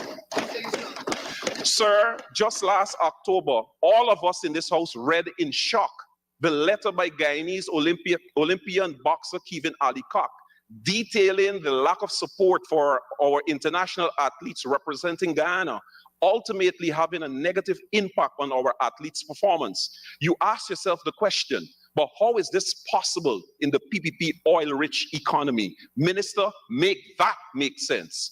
Comrade Speaker, there is an allocation here for pavilion for the athletics track in Region 6 and 10.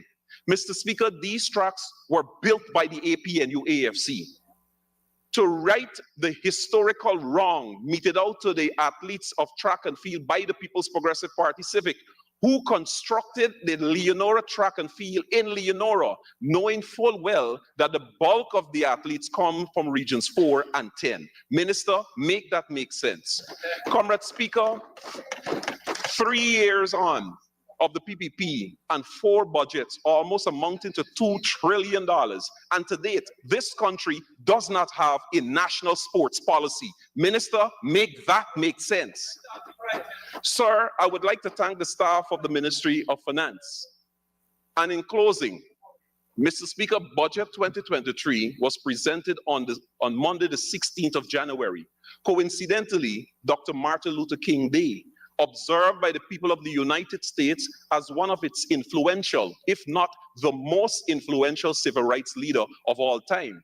Comrade Speaker, one would have believed that the PPP was turning a corner and was about to make a reality of what Dr. Martin Luther King dreamt of when he stated, and I quote, "I have a dream that one day this nation will rise up and live out the true meaning of its creed.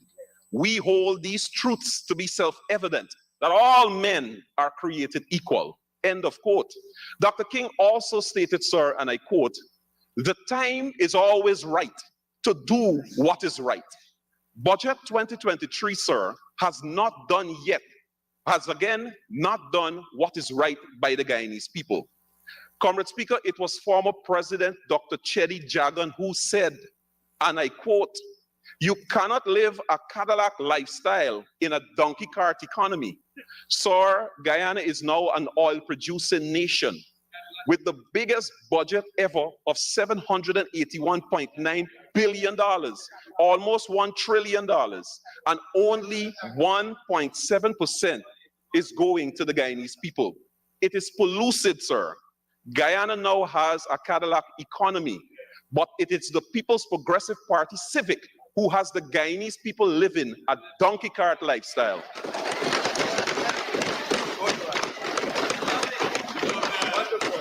Comrade Speaker, as a result of what I've articulated above, the theme of this budget, improving lives today, building prosperity for tomorrow, just like the One Guyana mantra, sir, they will remain but a fleeting illusion to be pursued, but never obtained. I thank you.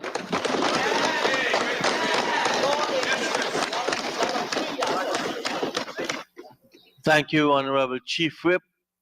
Honorable Chief Whip, I was trying to make sense of your attack on the performance of Parliament.